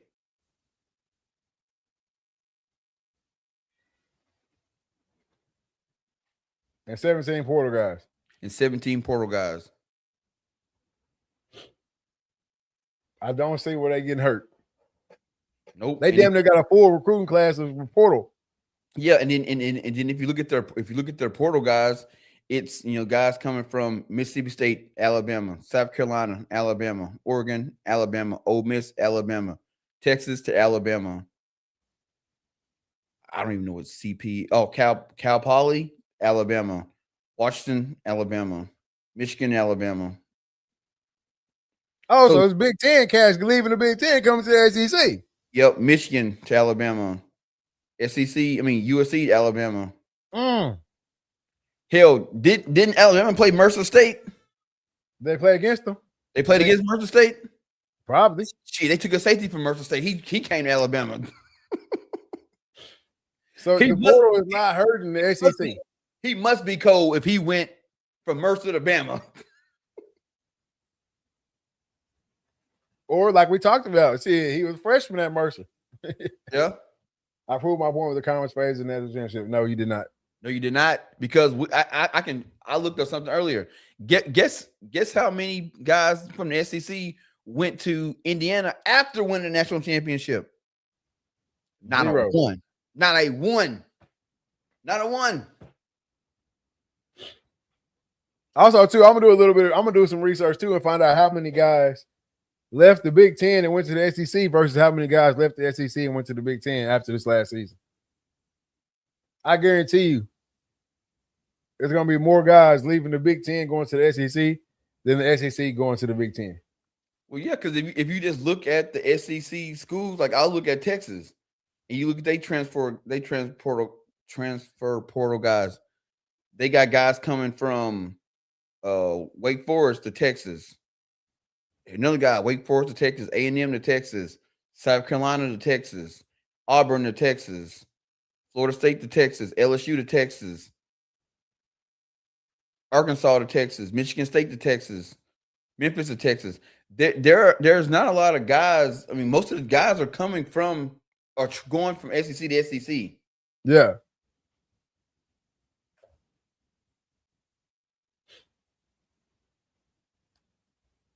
These cats they not. Oh no. She's saying there's like certain conferences, teams out of certain conferences win like go on run. So like yeah, I remember. And I'm calling bullshit. Yeah, because in the early 90s, it was all around. You had ACC, you had Big 12. Not even Big 12 and then winning that championship back in the 90s. Oh yeah, Nebraska did. So yeah, Nebraska. So you had teams. It was you had powerhouses, but it wasn't like it is now. Like teams weren't going on 3 and 4 runs because the BCS didn't allow that shit. Like, because you damn near had to be perfect every year to get to the championship. If you was a champion and you lost a game, the BCS punished your ass. You was out. And on top of that too, if you keep going back, it wasn't even no actual national championship game. Nope. You just had to finish picking them up. Yeah, you just finished number 1 in the ranking. Yeah, they just picking somebody.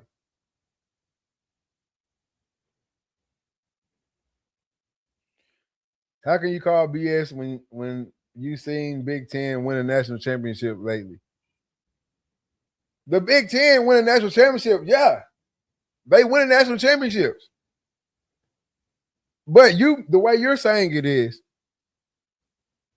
if I'm the college football playoff, and I'm every so often we're gonna make sure that the Big Ten winning it now, the SEC winning it now, the ACC winning it now.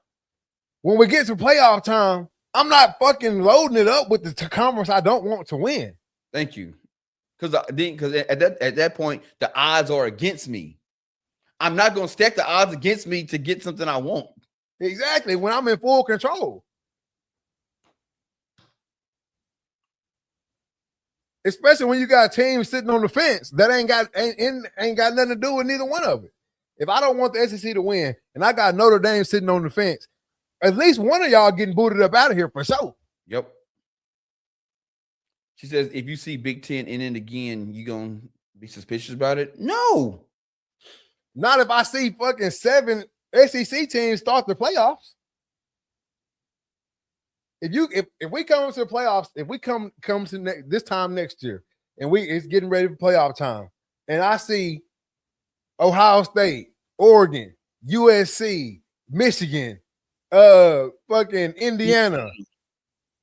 All of them all in there. There's 6, 7 Big Ten squads in there. Then I'll be like, damn, she got a point. They really pushing this shit Big Ten way.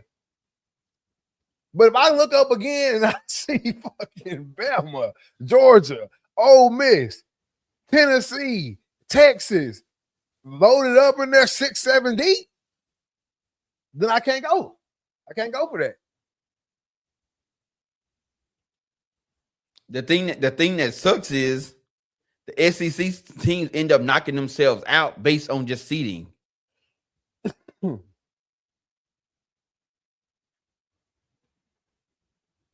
What do you mean it's not the playoffs when it comes to the Natty? You got to go through the playoffs to get to the Natty. If I want a Big Ten team to win, I'm not going to load the playoff full of SEC teams. I'm going to put Big Ten teams in there and then one-offs. Okay. So it's going to be all Big Ten teams. It's going to be Tulane, JMU, fucking throw me an ACC squad in there. Throw me a Notre Dame, no conference in there to fill my 12. Because prime example was in the semifinal game, it was SEC schools, wasn't it? Yeah. There was 2 SEC schools in the semifinals. No, it was Oregon was in one. Ole Miss was another. Yeah, okay, yeah, never mind. So you had 2 big, then you got 2 Big Ten. If you wanted to be a Big Ten Natty, shit, throw them on, they're going to throw them on 2 different sides. Then I got Oregon, Indiana in the Natty. I ain't got to worry about nothing. She said, no matter if they got playoffs, they weren't gonna make it to the Natty. Now that right there is just saying is you just trying to make your conspiracy fit. Exactly. It ain't like the Ole Miss. It ain't like the Ole Miss Miami game was a blowout. Yeah, it went down to the wire. Exactly. No, here this is what busts up your theory. If there's a group of people that said we don't want an SEC school to win a national championship, I'm not going to give you more chances to win a national championship. That's the whole thing. I'd put 1, maybe 2 teams from that conference in the playoffs, and that's it. I'm not going to say, well, we really don't want them to get to the playoff, but we're going to give them over 40% of the teams in the playoff. That makes no sense. The probability ain't there. You stacking the odds against yourself to get to your common goal that you're controlling. That makes 0 sense. Yeah, you don't stack the table against yourself. If you're trying to stack the table, if you're trying to stack it, it's going to be in my favor. No, because if they didn't put the SEC in the playoffs, it would look sus. Come on now, so now you're saying the games is fixed. We're gonna put them in and not let them get there. No, because you can justify not putting them in. You're gonna have to do some mental gymnastics, but you could then have to justify not putting them in. You ain't gotta do no mental gymnastics to not put them in, because none of them undefeated. You ain't gonna have to do no mental gymnastics not to put a bunch of them in there. None of them undefeated. So you could easily say they lost to whoever they lost to, so they don't get in. Period. Yeah, that's true. You could easily, and then again, you can do all the crying in the world you want to. Your ass ain't in.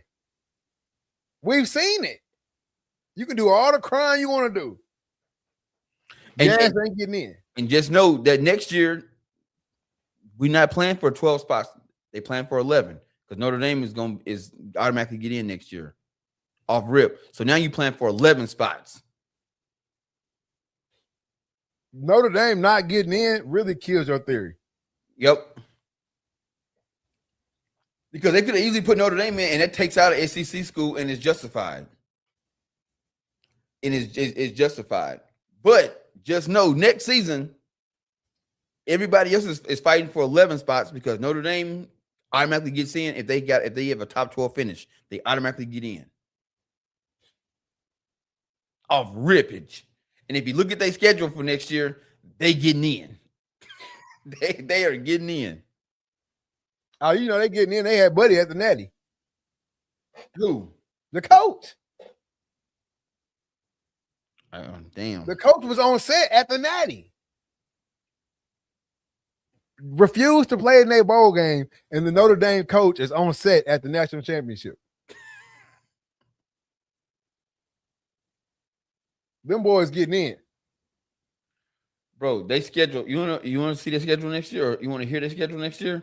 Yeah. They got Wisconsin, Rice, Michigan State, Purdue, North Carolina, Stanford, BYU, Navy, Miami, Boston College, SMU, Syracuse. Yeah, they in there. Miami might give them a run for their money. But Miami gonna be a whole different team next year. Let's remember that. So yeah. So there's a chance Notre Dame goes undefeated and get the number 1 seed next year. If Notre Dame is ranked in the top 10 at the beginning of the season, just know they ass gonna finish season number 1, hell number 2. I like Marcus Freeman too. I'm just saying. I like Marcus Freeman, but ain't no way in hell you didn't diss my organization and you gonna be on the set at the Natty. Yeah, ain't no way in hell. Nope. Ain't happening. Ain't it? Yeah, man. But football, hey, it's a crazy world out here. Ain't no, I'm not going. I can't ride with your conspiracy though. It's too off the wall.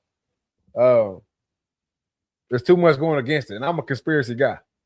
But there's too much going against that conspiracy. But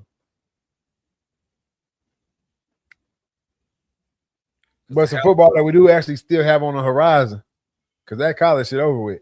But the football that we have still got on the horizon, man, the biggest game of the year, man, Super Bowl. I know we talked about it a lot last week. You got to be in a blowout, Seattle way. Yep. I got to be in a 14-pointer, 14 points, Seattle way. But I want to talk about something else that's got to do with the Super Bowl. I want to talk about some of the best players to ever play the game, man, that never got a chance to hoist that trophy up, man. Ooh, give me your top 5 in your mind. It got to be top 5, but top 5 to you that never got to hoist that trophy. Ooh, Randy Moss. Damn.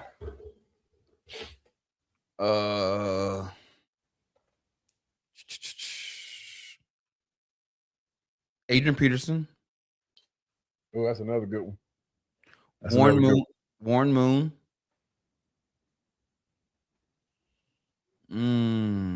Larry Fitzgerald.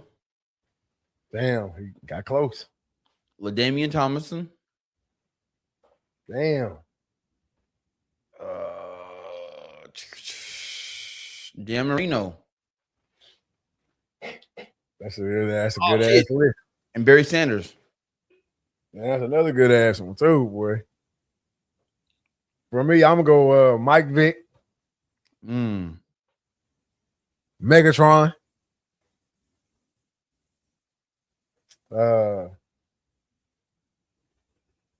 Who else? You said some good ones in there. I'm trying to get some good ass ones. I'll throw Ocho out there. Yep.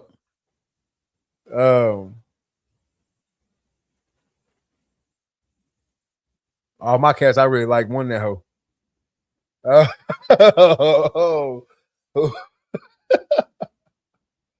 Oh shit.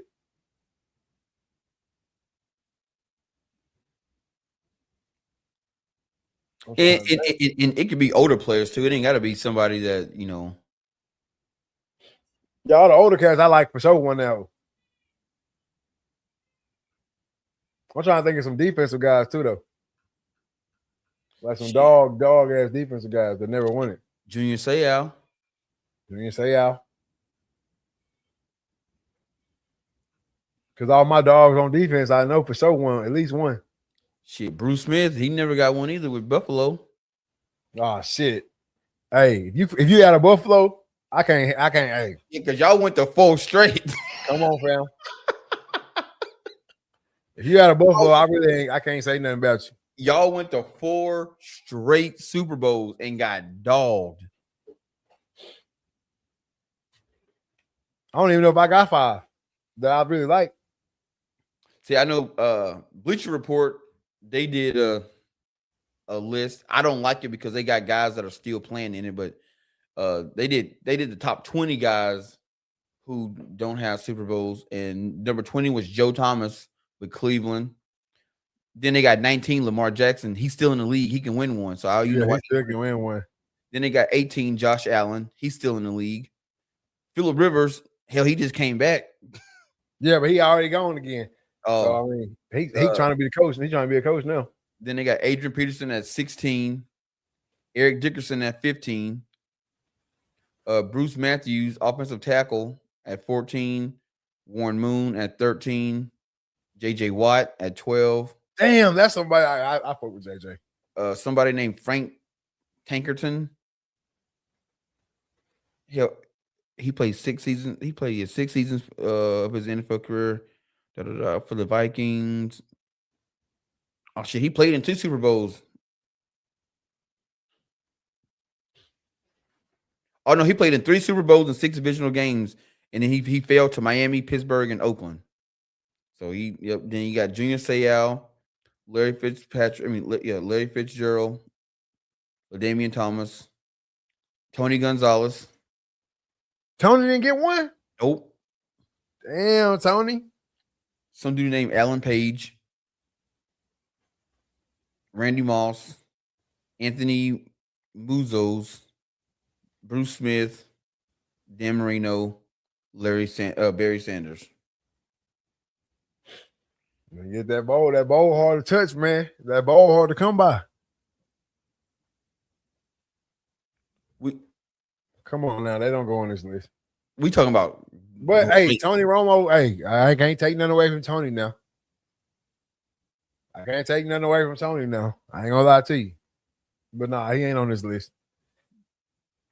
Because you can tell a game of football. We talking about people you can't tell the story of football without them. You can skip the Romo years and anybody gonna miss them. Well, so that leads to my next question though, because a bunch of them guys we just talked about in the hall. Yeah, a bunch of guys we just talked about are in the Hall of Fame. Oh, but they use not having a bowl to keep certain people out.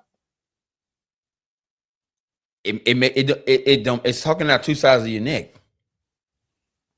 It's talking out 2 sides of your neck. They keep certain guys out because they don't have one. But you can run up all and down the hall and see cats in there. Dan Marino, I'm surprised he wasn't number 1 on that list because he had opportunities to win it. Barry Sanders never had the opportunity to win a Super Bowl. And he's also labeled as one of the best in his position ever. Yeah. Never got an opportunity to. Well, no, not opportunity, but he got there and lost. Or they would get to the divisional game, lose. Like just right there. I think. Well, let me ask you. Which would you take? Having the career numbers number 1 on every list and not have a Super Bowl, or have multiple Super Bowls but be not in the top 10 in your position? Do I know how the shit gonna play out? What you mean? Like, do I know how the shit gonna play out? Because if I know how the shit gonna play out, I'm going with the give me the bowls. Give me the multiple bowls. Yeah. Give me the multiple bowls because I know they're gonna put me in. If I'm sitting here with 3 or 4 Super Bowls, they're gonna put me in there eventually. But it's always gonna be that hating. It's always gonna be that hating ass dude that's gonna try to knock me out. If I never win the big game. Yeah. Yeah, that's true. But if I don't know how it's gonna play out, give me number one on everything. Give me number one on everything. Because I feel, in my opinion, I feel either route you go should end in the hall. But I know it's not. Because you got some hating ass dudes out there. That's what I'm saying. Oh, he won and everything, but he didn't win a Super Bowl. Yeah. If I don't know how the cards shake out in real life, give me every number one on everything. But since I know, give me the multiple bowls and put me about 4 or 5 on every list. Because being number one on everything also come with, a couple league MVPs. Exactly. But there's no bowl. Exactly. Yeah. So I give me the list. Give me the list, and then we can let the rest of the shit shake out. Because at the end of the day,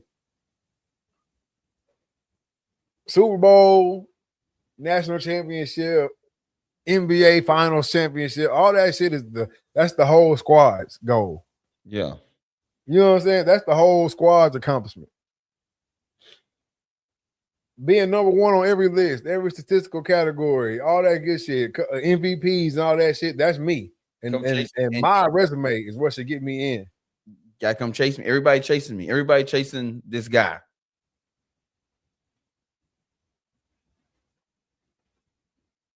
So anytime somebody move up, they got to mention my name. Well, Tony Brown, he's now 5th all-time rushing. Well, he's in his 6th season. Will he touch Trey Reed at number 1? Ever? Exactly. We get close. Exactly. Yeah. And that's why I think, I mean, you got 10, 20, 15 years after they played. They got to bring, like you said, they got to bring their name up. They got to bring their name up. That should remind me of Mercury Morris, man. Every time a team get close to get on the feet, Mercury Morris pop, I hope them motherfucker lose. Because that was all he had. That was his claim to fame. That was it. They went that undefeated season. Nah, for real. And so I would go with that.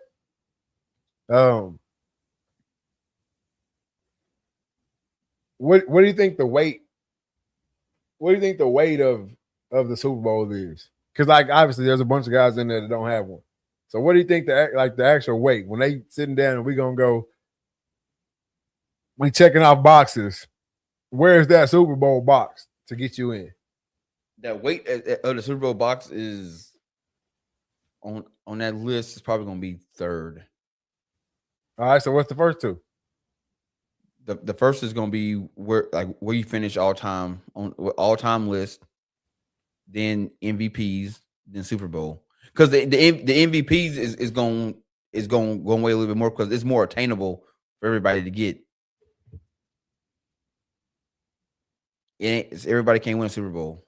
I mean, everybody can't win MVP either, but it's more obtainable. Because you can go out, you can have a shitty team and go out and put up some numbers and win MVP. I think it's a criteria. I mean, I don't think it's the criteria that your team got to be good. So what would you say for a guy like Mike Vick, who doesn't have an MVP, doesn't have a Super Bowl, not at the top of statistical list, but you can't tell the game, you can't tell the story of the game without him? Because he revolutionized the game. That's what I'm saying. So see, so you got all-time leading list. And you ain't got to be number 1 on that list. You just got to be, you can say, is he in the top 10? Then you got, like I said, league MVPs, then Super Bowls. And then I think you got, impact to the game. The character thing is going to hurt Vic because that dog shit. But I think that's pretty much your list right there. But some of that shit gonna weigh a little bit more than others. Like I think like the character thing is that's that's questionable because you got O.J. Simpson in the Hall of Fame. So, but OJ shit didn't come to after he was already in there. they can take people out. But the other shit, he was innocent. So, but I think if they went by the criteria that we've talked about, where what's your contribution to the game, because that's really what the Hall of Fame is. What was your contribution while you were here? Can I look back after you played and still see remnants of you? Yes, you see that in Vic, and that would be his Super Bowl story. Is yes, he didn't have the win, he didn't have the Super Bowls, he didn't have the number of MVPs, but damn, look how he changed the game. He revolutionized it. Because you got guys like Warren Moon, and I'm pretty sure Warren Moon is in the Hall of Fame, and he revolutionized the game. Because he was really he was inducted in 06. He was the first undrafted quarterback to ever get in the Hall of Fame. But his claim to fame, he was one of them guys that, bro, he was the first running quarterback, really. Vic just took it to a whole nother level.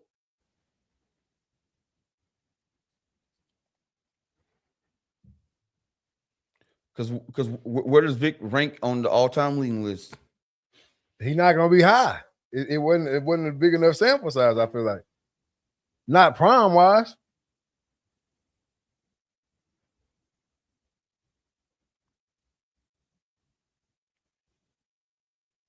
Oh yeah, he's not even top 20. That's what I'm saying. You see, and Warren Moon is 13th all time.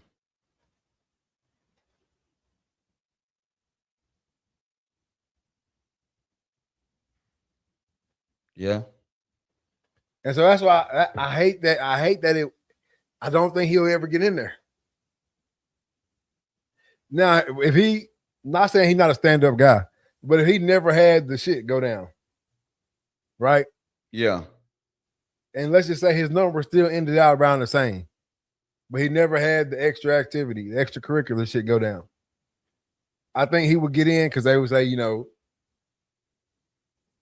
hell of a guy, revolutionized the game, revolutionized the QB position, and he would get in off that. But with them asterisks beside the shit, and on top of that, you're not on the top. You're not top 20. You know what I'm saying? You don't have an MVP. Made it to the championship game one time. I think he got too much stacked against him. Yeah. He got too much stacked against him to break in there. Now, if you asking me, should he be in? I say yes, because what we just talked about. Every QB right now, damn near to make it, you got to have a little hint. You got to have a little hint of Viking. Yep. You got to. Now, others got more than others have more than most. You know what I'm saying? Like your Lamar. You know what I'm saying? Damn near spitting image of the shit. But you damn near every QB, you got to have some type of escapability. Before Mike Vick, yeah, you had a few way back in the days, but before Mike Vick, it wasn't a real thing. Yeah. It wasn't a real thing like that. If you did have a black QB, they never really the team never really made you the guy. You know what I'm saying? Especially if you was a runner. Mike Vick changed all that shit. He made it cool to get out the pocket for real. Run. Really turn yourself into a running back. Yeah. So I would say yes, he gets in. Because you gotta look out there every Sunday and see remnants of Michael Vick in the game. The athletic QB. Your Cam Newtons, your Lamar Jacksons, even your Josh Allens, hell. Yeah, Josh Allen can sling it too now, but his running ability. Jackson Dart. You see what I'm saying? Like all them cats is remnants of Mike Vick. Yep. Straight up. All of them. Kyler Murray. Yep. Even ChatGPT says he literally has a 0% chance to get in. I told you. It says Michael Vick has virtually no realistic chance of being inducted into the Pro Football Hall of Fame in Canton, as his career statistics, inconsistencies, and limited time as a starter do not meet the criteria, despite his revolutionary impact on the quarterback position. While he was inducted into the College Football Hall of Fame in 2025, his NFL resume lacks the longevity and passing accolades required for consideration. Vick is not amongst the top 50 in all-time passing yards and had a 56% completion rate in the playoffs. His 85 career fumbles are high for the number of games started. So I don't think he'll get in that thing. If I had a vote, I'd vote his ass every year. Yep. You know what I'm saying? But I don't think he's gonna get in, man. As much as I hate to say it, because I love Mike Vick to the maximum. I just don't. It didn't end the way it should have ended. The story didn't get to write it. You know what I'm saying? The story didn't get to be written the way it was supposed to be written for him. Yep. But you can't tell the story. You can't tell the story of this game without Mike Vick. Period. Point blank. That's true. You cannot tell the story of this game without Mike Vick. No, and that's why college football had to put him in there, because it was like, you definitely can't tell the story of college football without Michael Vick, because them years at Virginia Tech, bro, he was lighting that shit up. Because even without Mike Vick, you really don't even get Johnny Manziel not even really getting it like that. You see what I'm saying? Like it breaks the barriers of the skin. Dude, bro, back then for a quarterback to break out the pocket and take off running, that shit was unheard of. You either threw it or slid. Get what you can and get down. Don't try to take that shit to the house. Yeah, and that's why I hate that. I hate it. I hate the way the story played out for him. But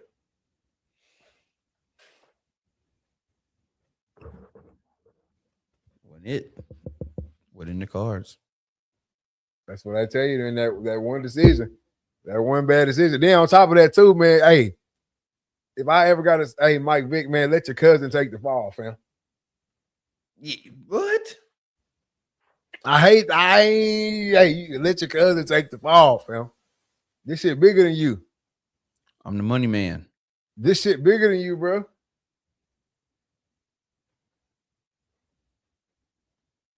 Cousin probably don't even talk to his ass.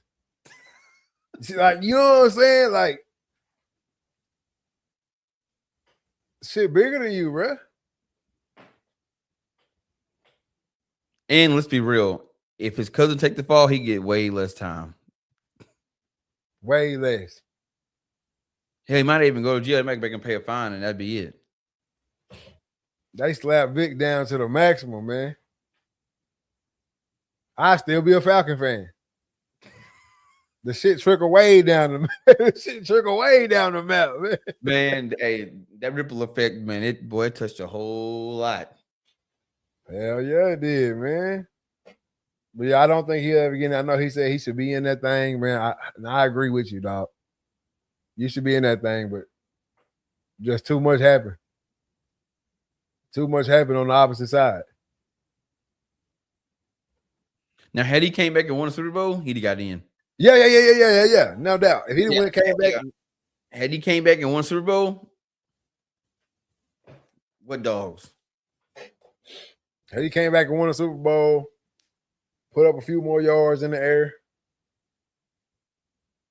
I wonder if we get him on a podcast. That should be impossible. I bet it ain't. Mike be able to, man. Mike Vick sit down with the RTL one time for the one time, baby. Talk to us. No, that'd be lit, man. That'd be lit. But no, shout out Mike Vick. Still one of my favorite players ever to even touch the football, period. Shit. Even though I wasn't a quarterback, hell, really one of the reasons I even really fucked with football you know what I'm saying? Yep. In the first place. I didn't play football my whole life. You know what I'm saying? Mike Vick made that shit look hella fun. But no, all the shot, you get the most praise from me.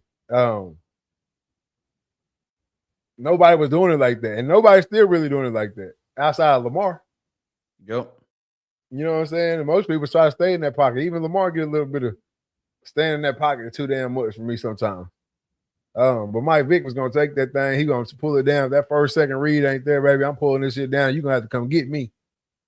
You gonna have to come get me. So I wish there was a way he could get in. I think shit when we all fucking crippled up and sitting in our wheelchairs and shit, we might see him get in as one of them honorary members that we hate.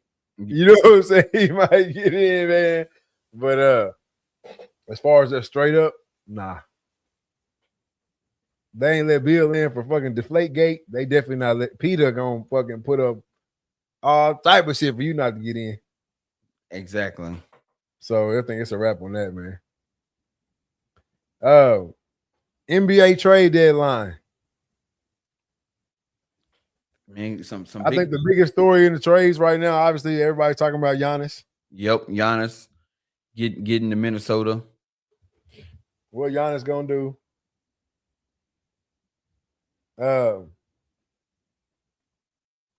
Is AD on the move again? Yes. James Harden to Cleveland.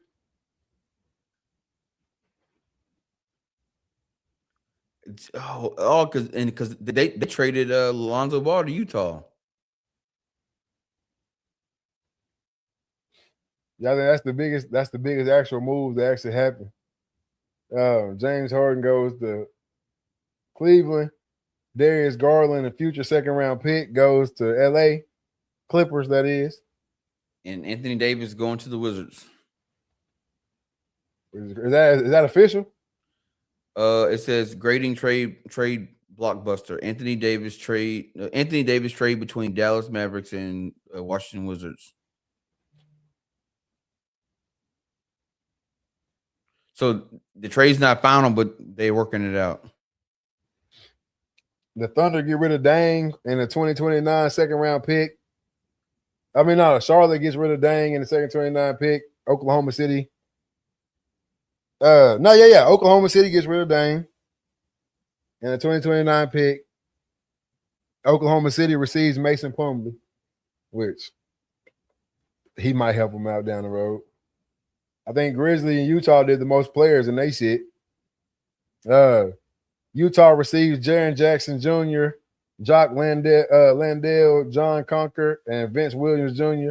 And Memphis receives Walton Clayton Jr., Kyle Anderson, Taylor Hendricks, and I don't even know how to say his name, George Nine, and 3 future first-round picks, which is fucking wild. Utah, y'all already asked. Y'all giving up picks. You didn't receive nobody that's going to put you over the top. And you gave away 3 first-round picks. Lonzo to Utah and immediately released to be a free agent. Yeah. He was just caught up in that three-team deal. See, the NBA is one of the only leagues that always do some shit like that. It'll be a 4-way team trade just to make it work. And you'll get wrapped up in that shit and get somewhere and then they release your ass. You're like, damn. Because I didn't really want you. You just part of it.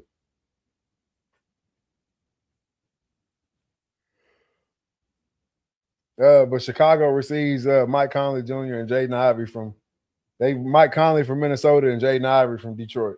So that's 3-team shit again. Boy, Mike Conley keep a job, don't he? What'd you say? Mike Conley keep a job. Go and keep one. You got the Hawks. I can't say his name at all. Vic Krejci. And Atlanta receives Duop Reed, 2027 second round pick. 20, 30 second round pick. I'm glad you brought that up, Blake. When is the Porzingis experiment over with? He's done. He can't stay healthy. He the light skinned AD. Shit. He the overseas AD. But if he healthy, just like AD, he gonna help you. If he healthy, he gonna help you. How he stayed healthy, the Celtics would have ran that shit up.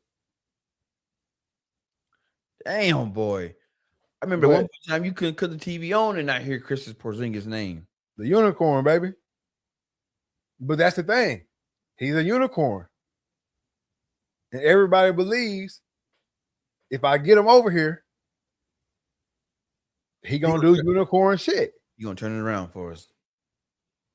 But is he gonna be on the sideline in a damn 3-piece suit? You know what I'm saying? Like you don't get to see him for real. Bro, I'm glad we're on the NBA topic because this was a topic that I wanted to cover a couple weeks ago and we didn't get to it. Bro, Ben Simmons walking away to be a deep sea fisherman. I got my bread. I ain't worried about y'all. I give Ben Simmons some hand claps in the chat. Yeah.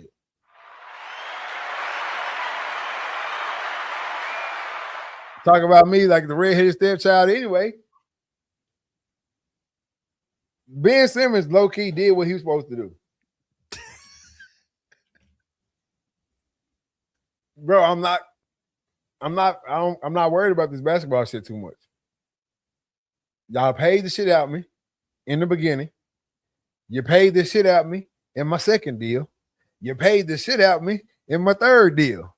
And I'm still getting paid from the second deal. So like, there's no incentive for me to really be out here. Yeah, it says Ben Simmons made $85 million last year. And how many times you see him? Shit. I don't remember it at all. Maybe one or two. Come on, man. I think he was coming off the bench and shit at one point. My back hurt. Let me go sit down.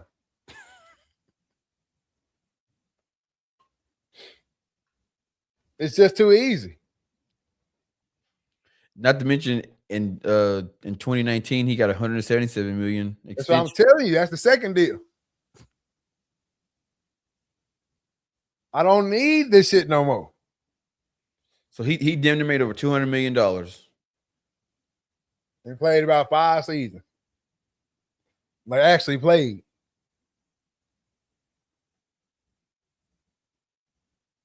Because he started off in Philly. Yep. Went to Brooklyn. And then LA. Clippers. Yep, the Clippers. Yeah. Appreciate you. Catch me on ESPN Outdoors. Like, over with, man. Yeah, he got 4 years, 26 million from Philly. Then he went to then Philly gave him an extension. They gave him 177 million. So just right off rip, that's 200 million right there. And then he had a 1-year contract with, I don't know what this team is. Who is this? 2020. I guess it's rest of the season. Rest season. So he signed a 1-year contract with somebody. I guess it's Brooklyn's logo for $1 million. And now he's inactive. Shit, Ben Simmons said, "I'm done. I'm going fishing, baby." Catch me outside, man.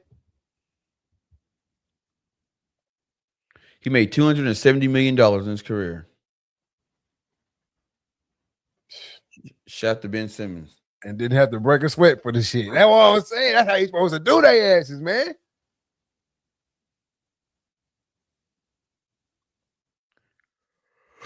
But no, I think James Harden to Cleveland is the biggest thing smoking right now. I mean, Trae Young to Washington. I don't think the AD to Washington thing is all the way for real either. No, I'm looking at Bleacher Report right now. It's just they're trying to work it out. Yeah, but shit, Trae Young and AD in Washington ain't a bad combo if AD can stay healthy. Yep. So that ain't a bad deal. But no, I think James Harden in Cleveland. I just wonder how him and Donovan Mitchell how they gonna coexist over there. Because it's one thing like Darius Garland and Donovan Mitchell. That's a good combo, but they both, kind of young, or Donovan Mitchell kind of young. Darius Garland is young. You know what I'm saying? They still moldable. Darius Garland's moldable to be with a cat like Spider, right? Yeah. James Harden's finna do what James Harden do. Period. And we all know, as much as I love James, that shit ain't winning basketball. James Harden style of play is not winning. Is not winning basketball. No. It's a bunch of scoring, Lil D. But when the shit get rough, I'm still taking this step back. Yep. You know what I'm saying? I'm still finna shoot. I'm still finna pull this though. So I just don't think his style is winning basketball. Cleveland's on the up and up right now though. But I can't say this. With the LeBron free agency in looming, Spider, James Harden, and LeBron for his last ride in Cleveland.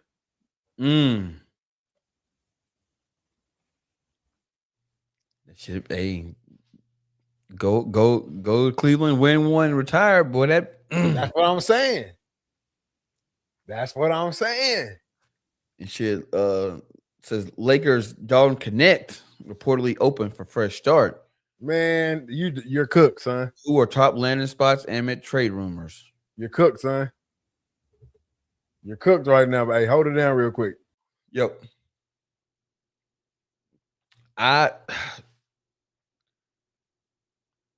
When the season started, if you would have told me that Dalton Connect was on a trading, well, not on a trading block, but there'd be trade rumors, it'd be nuts.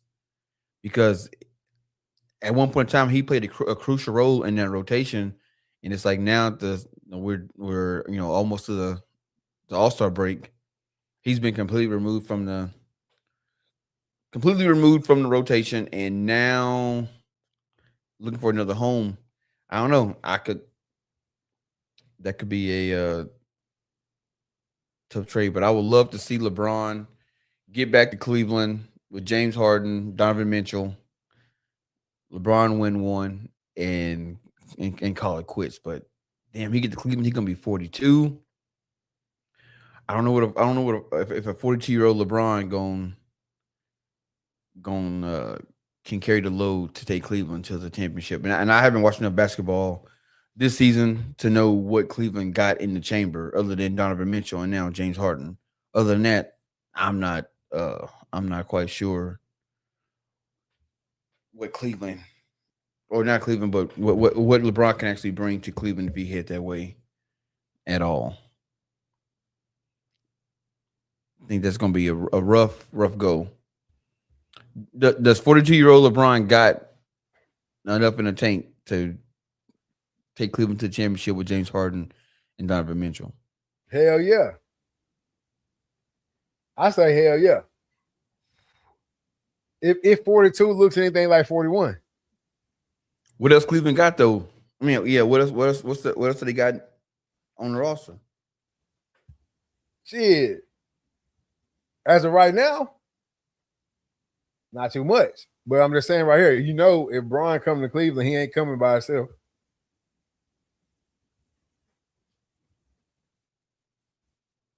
So who's gonna come with him?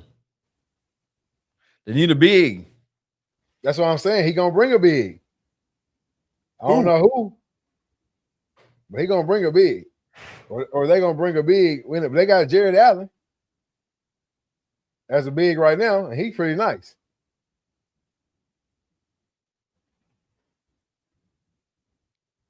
Yeah, it's gonna be a rough one. Schroeder off the bench, maybe possibly Bronny off the bench.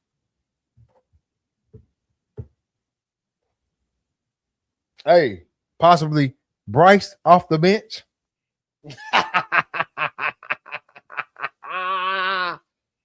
Hey, I'm telling you, pal. Bryce in Cleveland.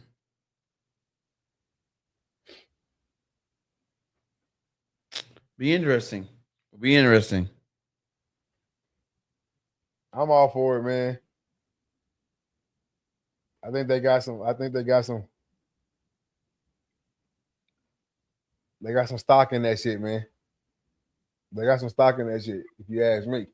Hey, but one thing I did want to talk about too, while we was on the football shit. Yeah. So you know the cat that DK Metcalf punched Yes. is now suing not only DK Metcalf, but he's also suing Ocho and Unc too. Why? So they slandered his name. They said a bunch of shit that was false about him when they was reporting on it. So he's not only coming after DK Metcalf now, but he's also coming after the Nightcap crew too as well. But he can't because You say he can't? He is. Well, I mean, he can try to, but the court gonna throw it out because they're covered by freedom of the press. Yeah, they said that he made some racial that he made some racial slurs, or yeah, they said that he made some racial slurs towards DK Metcalf that he did not apparently say, or he's sticking to his story that he didn't say that. And so now he's coming after Nightcap as well. I'm trying to find it right here where how much he was suing him for. Yeah, because they get freedom of the press. Yeah, a $20 million defamation for defamation.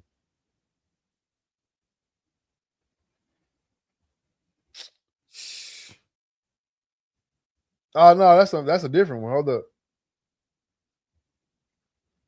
I see here he's suing DK for $100 million, which DK's agent or a lawyer will probably give him $20 million and call it quits. Yeah.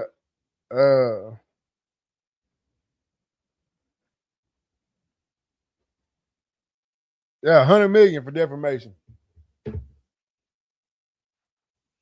100 million for defamation between Ocho, Unc, and DK. But I tell you, man, get the hell out of my face. That's what I said. I see you in court, son. I see you in court. The Kalen Zacharias Metcalf. Yeah, man. So he got a defamation suit.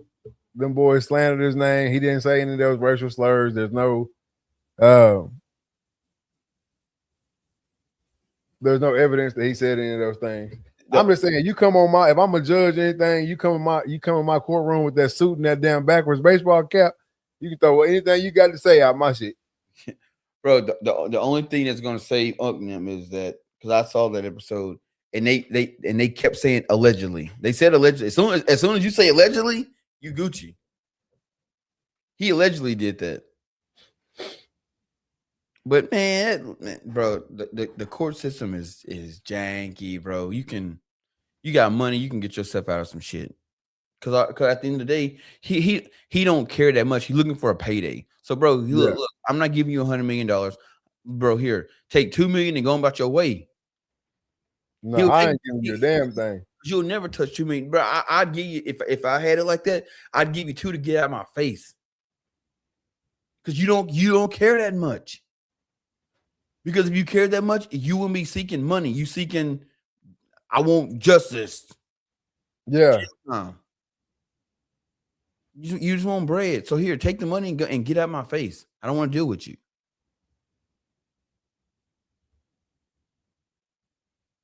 Yeah, I'm with you on that. Because a good attorney will say, look, we can give you $2 million now and you move on your way, or we can take this to court and you not get nothing. And you put it to him like that, well, shit, I'll probably never touch $2 million in my life. Okay.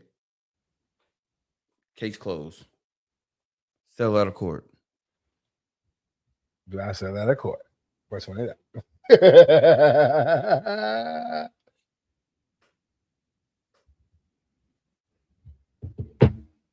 But yeah, man, I saw that earlier and I was like, I gotta make sure I bring that up, and I almost forgot to bring it up, man.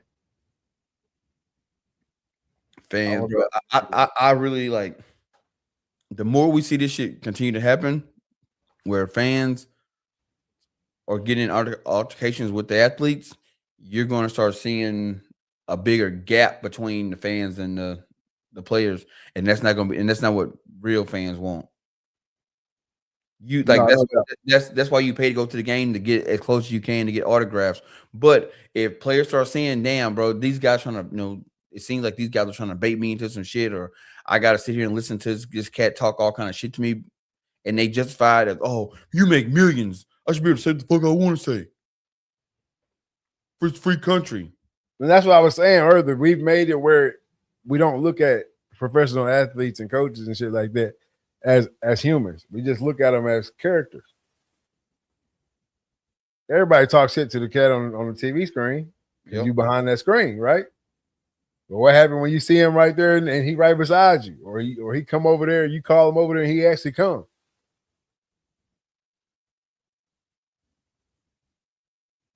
Now what? See, I'm with the Marcus Peters treatment. I'm all for that shit. You know what I'm saying? A lot of cats on we realizing how Marcus Peters was when he was in the league. Man, I'll come up in the stands on your ass. What you say? You know what I'm saying? Like I'm with that shit. I think that should be allowed. Now you can't really, obviously you can't just go up there and get the whooping ass, but check something. Just like you would if you saw him on the street. What you say? Embarrass them. Straight like that. Embarrass their ass. And the first one to swing, now it's go time. Yep. And that's the treatment I'm with right there. You want to be Billy Badass? I'm gonna show you. I feel like you should be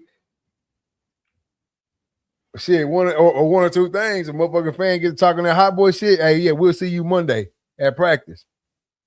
We got your pads and your waivers and all that shit ready for you. Yeah. Bro, I don't know what it is, but you see it more in today's society. One, it's this computer.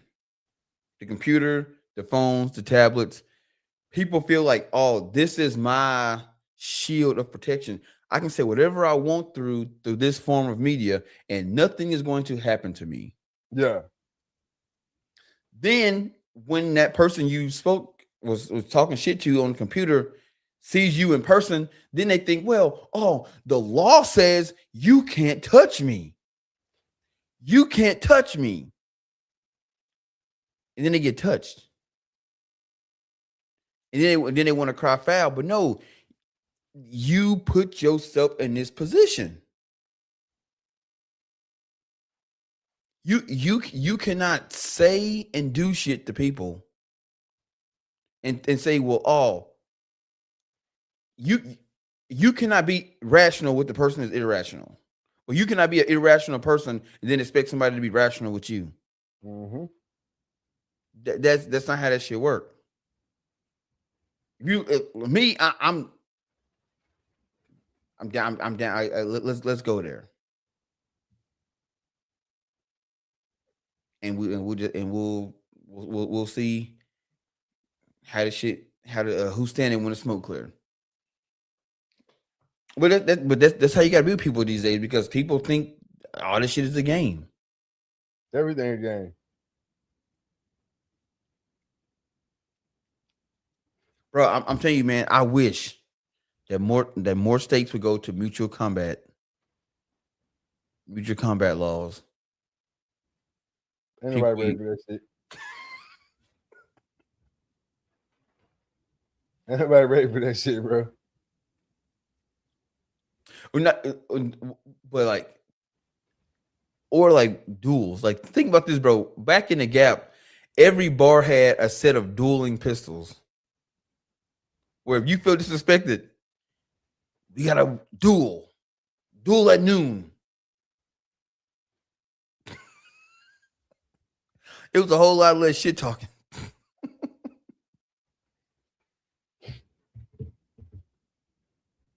I think the world would be a better place if they brought back the duel. Ain't nobody ready for that, man. We don't stand on principle enough for that shit no more. We don't stand on because it's definitely not with the do with the pistols for sure.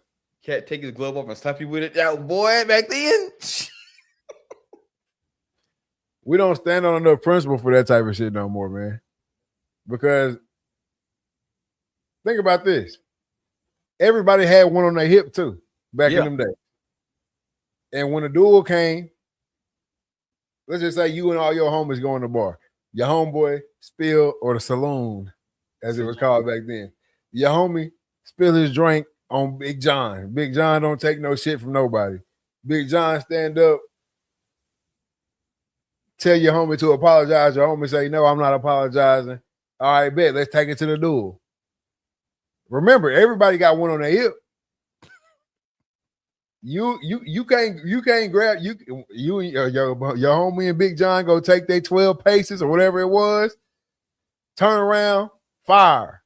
Your homeboy get hit. You couldn't pull your shit out and pop Big John. It didn't work like that. No, it's over with. You lost. You gotta go pick your boy up. Pick your mans up. It's over with. Hell no, not today. Boy, it's like the 4th of July. Like I was about to say, she said like the 4th of July out there. Boy, it's over with. It's over with, man. It's not the same world. We ain't ready for that. No, but even like with like Thomas Jefferson and them, they weren't carrying guns on their hip. But if you was at a bar, or you ain't gotta be at a bar. Hell, they be at a meeting, and they just couldn't get the shit figured out in the meeting. They in Congress. Shh, let's do a duel. I challenge you to a duel at noon. And they didn't have revolvers. They had muskets. So you got hit with that slow moving gun, that bullet. That shit was in you. Yeah, they missed for the most part. Hell. Yeah, the thing was shoot over your head to scare you. But shit, they said, what was it Thomas Jefferson? No, Thomas Jefferson. I think Thomas Jefferson was in like 6 duels.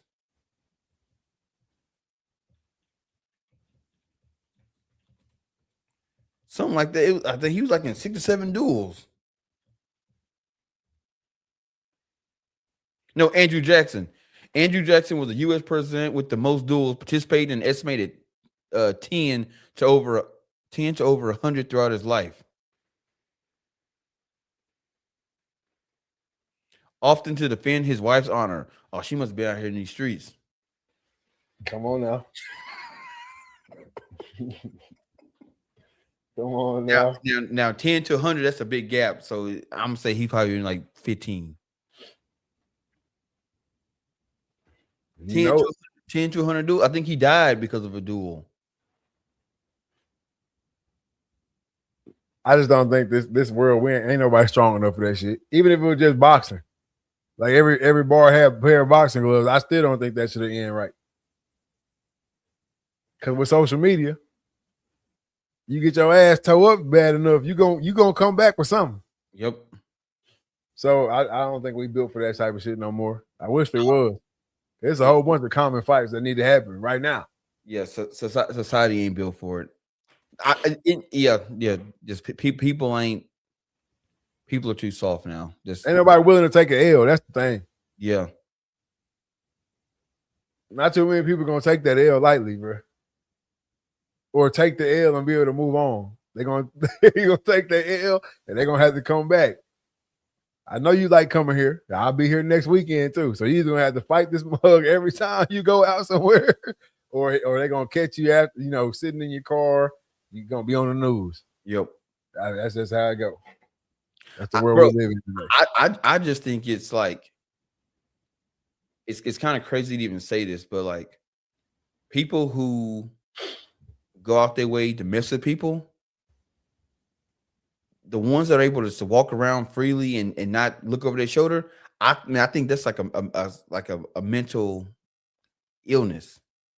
To not fear, to not have that, man.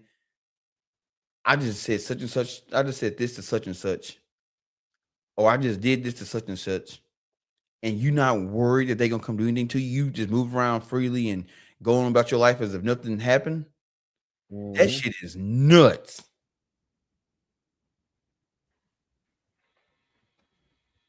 That's just nuts. That shit's nuts. Hey, but most I don't even want to say that shit out loud. It's a wrap on that shit. If you walking around, you always messing with folks. You guys need to, hey, you need to make sure you looking over your shoulder. Shit. Bro, I'm telling you. But it's I don't know. I think it's worse with women than it is men. I think men have that mutual respect. Like I probably shouldn't mess with this cat. Women, they think, oh, I can do anything and whatever I want to, and ain't nobody gonna do nothing to me until it's something happened to them. Then it's boo hoo. But men, I say older men, younger men, these younger cats, they think there's this veil here, but it also depends on what kind of environment you was brought up into. Nah, facts. Big facts. But shoot, man, it's time for my favorite part of the show, man. I gotta get the mental health checks, dog. I gotta know how you doing 1 through 10. Personally, what's going on with you? Physically, you taking care of yourself. Business wise, what you got coming up next? Man, personally, man, just taking care of this baby, man. Got a good schedule going. You know, mommy sleep when she after she eat, she awake. Mommy go back to sleep. I'm up, and then when she hungry, give it to her mama. I go to sleep, and we just rotating. And surprisingly, I'm getting more sleep on this schedule than I was at just without the kid being around. Yeah. So it's like but it's good, man. She's starting to. I didn't realize this. I didn't know babies only see like this far in front of them. Yeah. So now she's starting to I guess able to see a little further and starting like, okay, wow, I'm in a whole new environment. Um, and you see little quirks, with babies, like she still kind of has those mannerisms of being in the womb, all like always like hands in her face and stuff. And like when you go back and look at ultrasound pictures, she always had her hands in her face pretty much the same way, either here or here.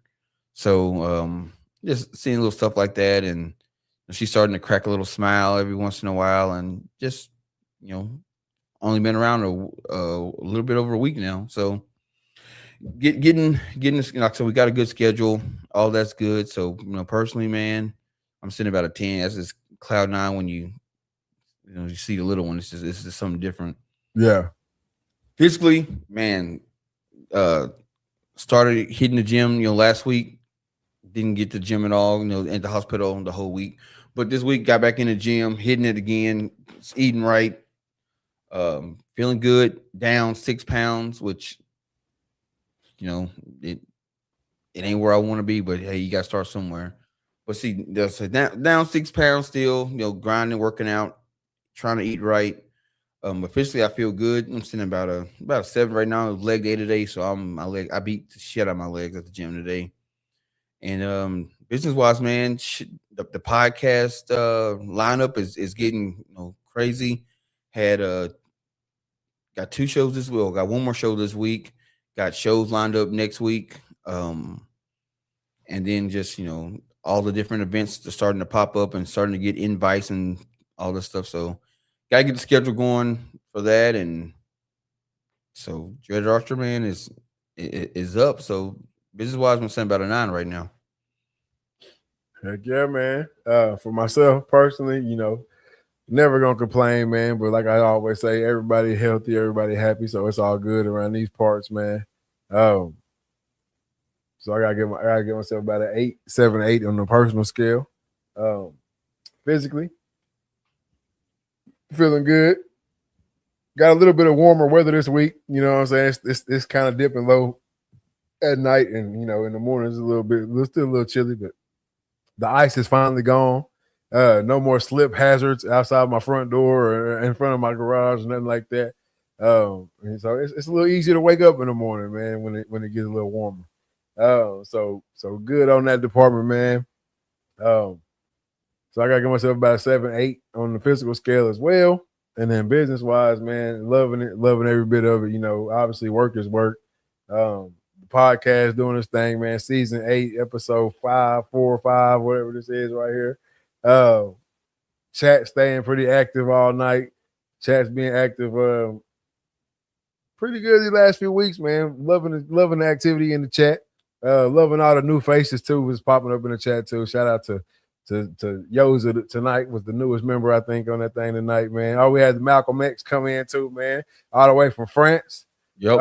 In the chat tonight, man. So as long as the chat stay popping, I'm happy. Nicholas Reed Photography, man. Hey, if you haven't booked with me, get with me, man. Had the pleasure of shooting the baby this past weekend. Some of those is up on Facebook right now, so y'all can go check out Nicholas Reed Photography if y'all want to see that. I did, I think 2, maybe my second baby, newborn photo shoot. And it obviously it was legit. It was special. Had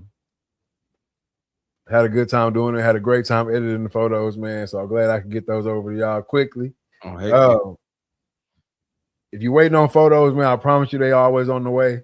If you haven't booked with me, man, get with me, get in that DM, holler at me. If you just had a baby, I think I'm gonna venture off into that a little bit, man. I like that. I like that shoot, man. So I think I'm gonna venture off into the baby stuff a little bit more. I normally say no. I normally say no to that. But yeah, man, it was a good time. Photos came out amazing as always. So yeah, man, if you need to book something, get with me in the DM. If you got my number, hit me up. We'll get something scheduled out for you, man. We're just gonna keep putting out this good work, man. That's all we can do.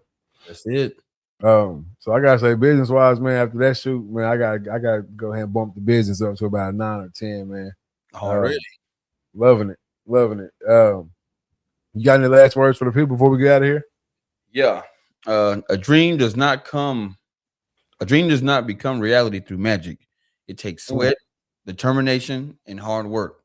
And I say that because I was listening to a podcast, was it 2 days ago, and these people just talking about how, I have this plan to do XYZ, and then they come up with every reason why they have not, achieved that dream or tried to pursue it.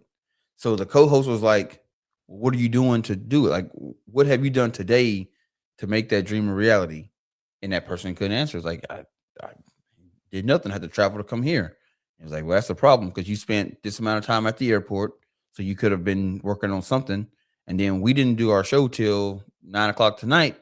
So you got your plane landed at 3. So you had from 3 till 8:30 to be working on something. So you've done nothing to go towards your goal. And then I was talking to some cats. I'm on this hunt. It's like Black Hunters group, whatever. And, guys are saying, well, like they want to do X, Y, Z. And I just hit them with, hey, man, just taking bits and pieces from the podcast.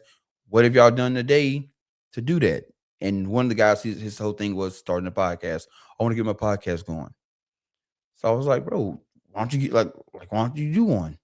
Oh, well, I don't got a good mic and I don't got a good laptop and I don't got lights and man, start that joker first, bro. Like, don't talk about it. Just be about it. Just do it. So yeah, if you got a dream, it's only gonna become reality through hard work, determination, and sweat. Ain't no magic in this shit. Ain't no magic in it, man. You got to get to it. If you want something different, man, you got to do something different. That's all there is to it, man. Hey, I'm gonna stick with my same thing all the way through 26, man. Hey, let's just be a little bit nicer to everybody, man. Treat everybody a little bit better than you treated everybody in 25, man. I think we're gonna be all right.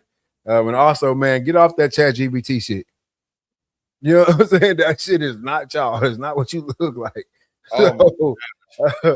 So those pictures are ChatGPT? Hell yeah, that's ChatGPT, man. That's what I'm saying. The human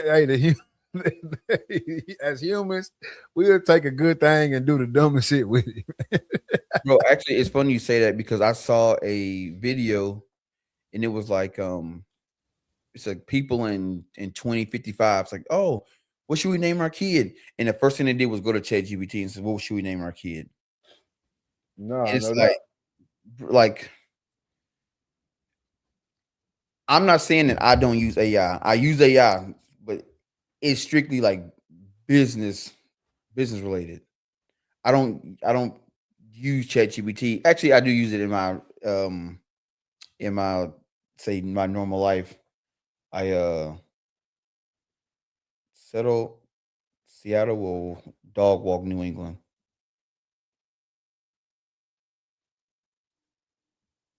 I agree. I Yeah. If you listen earlier, I said it, it's gonna be a blowout. But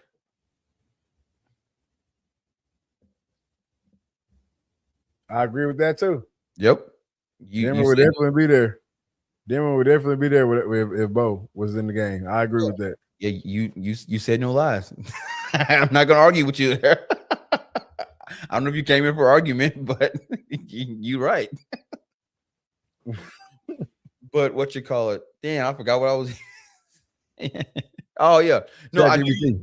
I do use it in my everyday life. It's like when I'm trying to convert some stuff over. Like I ain't got like my math is really bad, so I'll actually chat GPT that can do some like conversions for me. Like that's about it. Other than that, I don't too much.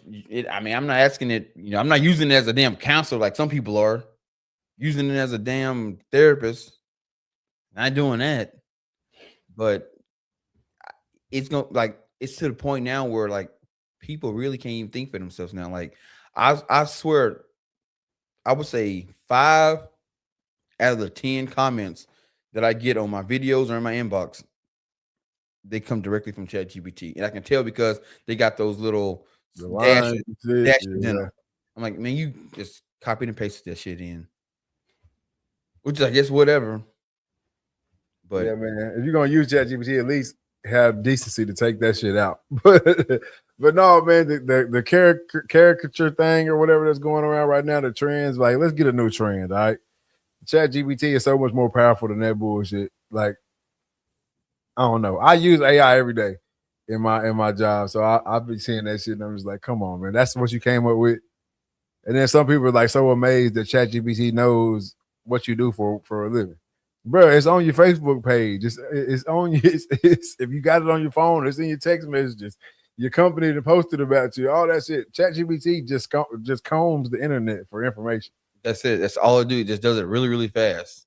Yeah, so don't be mind blown by that thing making a cartoon photo of you with a big ass head and all the things you like to do behind you. Like, It's just called a character.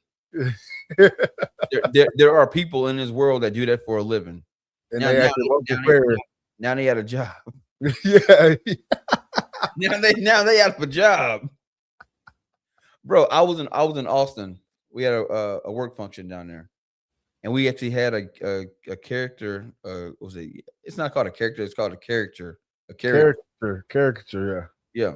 So he's drawing me, and I said, "Hey man," I said, how?" I said, "How often do you do this?"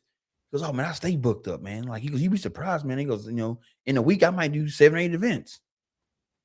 I'm like, hell yeah. He goes, "Yeah, man, it ain't a bad living, man. I probably get about $1,500 a event." He goes, "An event like this with all these people." He goes, "Man, I'm making pretty damn good. I'm making probably about 2-3 weeks worth of income tonight." I'm like, "Oh hell yeah, man. Big ups to you." You know what I'm saying? You didn't see Shit. this shit coming. Yeah. Now he probably thinking, "Damn." He didn't see this shit coming. Like shit, man. But it's crazy because Steve Jobs, he in his book, he talks about like how frustrated he was with most Americans with the iPhone. He goes, the iPhone is way more complex than 95% of people.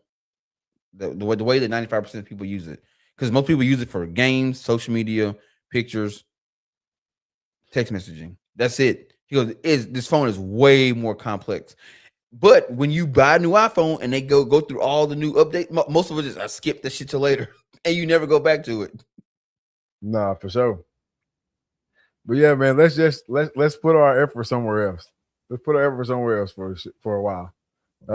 Let's give ChatGPT a rest. Hell, we can't even get computers built because we're using up all the damn RAM fucking with ChatGPT.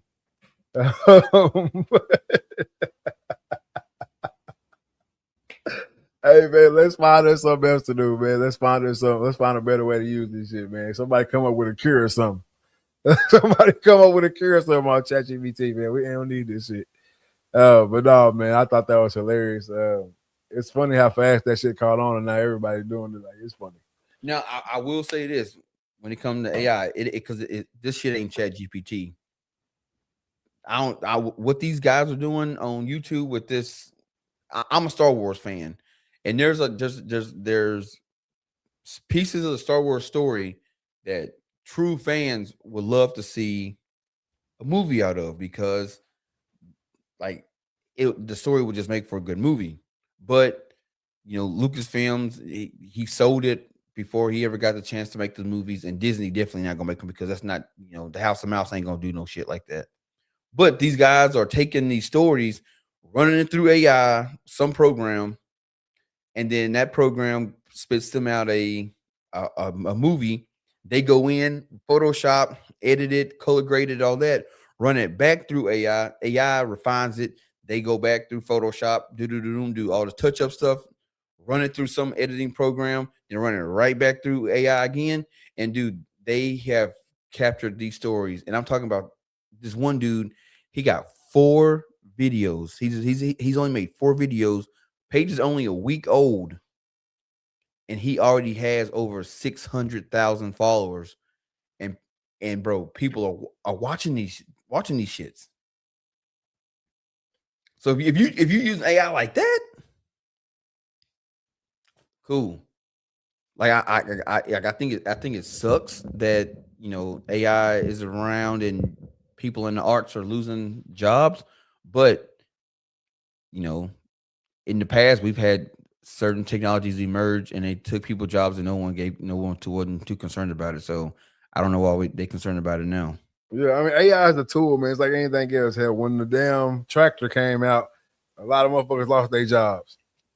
You know what I'm saying? When the tiller came out, a lot of motherfuckers lost their jobs. It's how the game go. Yep. It's how the game go. You either get to figure out to be the one running the tiller or you be the one out of a job. Exactly. Innovator's dilemma. There we go. That's what this book is about. I read this book in my sophomore year in college, and this is the only book from school that has traveled with me. It's made it because it stands true today. Look at anything in your house, and I promise you, if you look through the history of it, there was some other company that made something that was similar to that is no longer around because they failed to adapt to the changes. So this book, they go through the floppy disk. It went from floppy disk to CD to a hard drive. Now everything's in the cloud. Mm-hmm. So those companies who made like the floppy disk, they were like, "Oh, CDs, no one's going to use CDs." Now they ass is gone. You can't find a floppy disk. Straight like that, man. That's how it roll. That's how it roll, man. Hey, but let's treat people a little bit better than we treated them in 25, man. Hey, be the one using the tool. Don't be the one getting used by the tool, man. That's basically where I was going with the AI thing, man. But with all that being said, man, this is season 8, episode 5 of the Read, Talk, and Listen podcast. I am your host, Nick Reed, along with my brother and co-host Trey Reed. No Killer Cam tonight. We are out.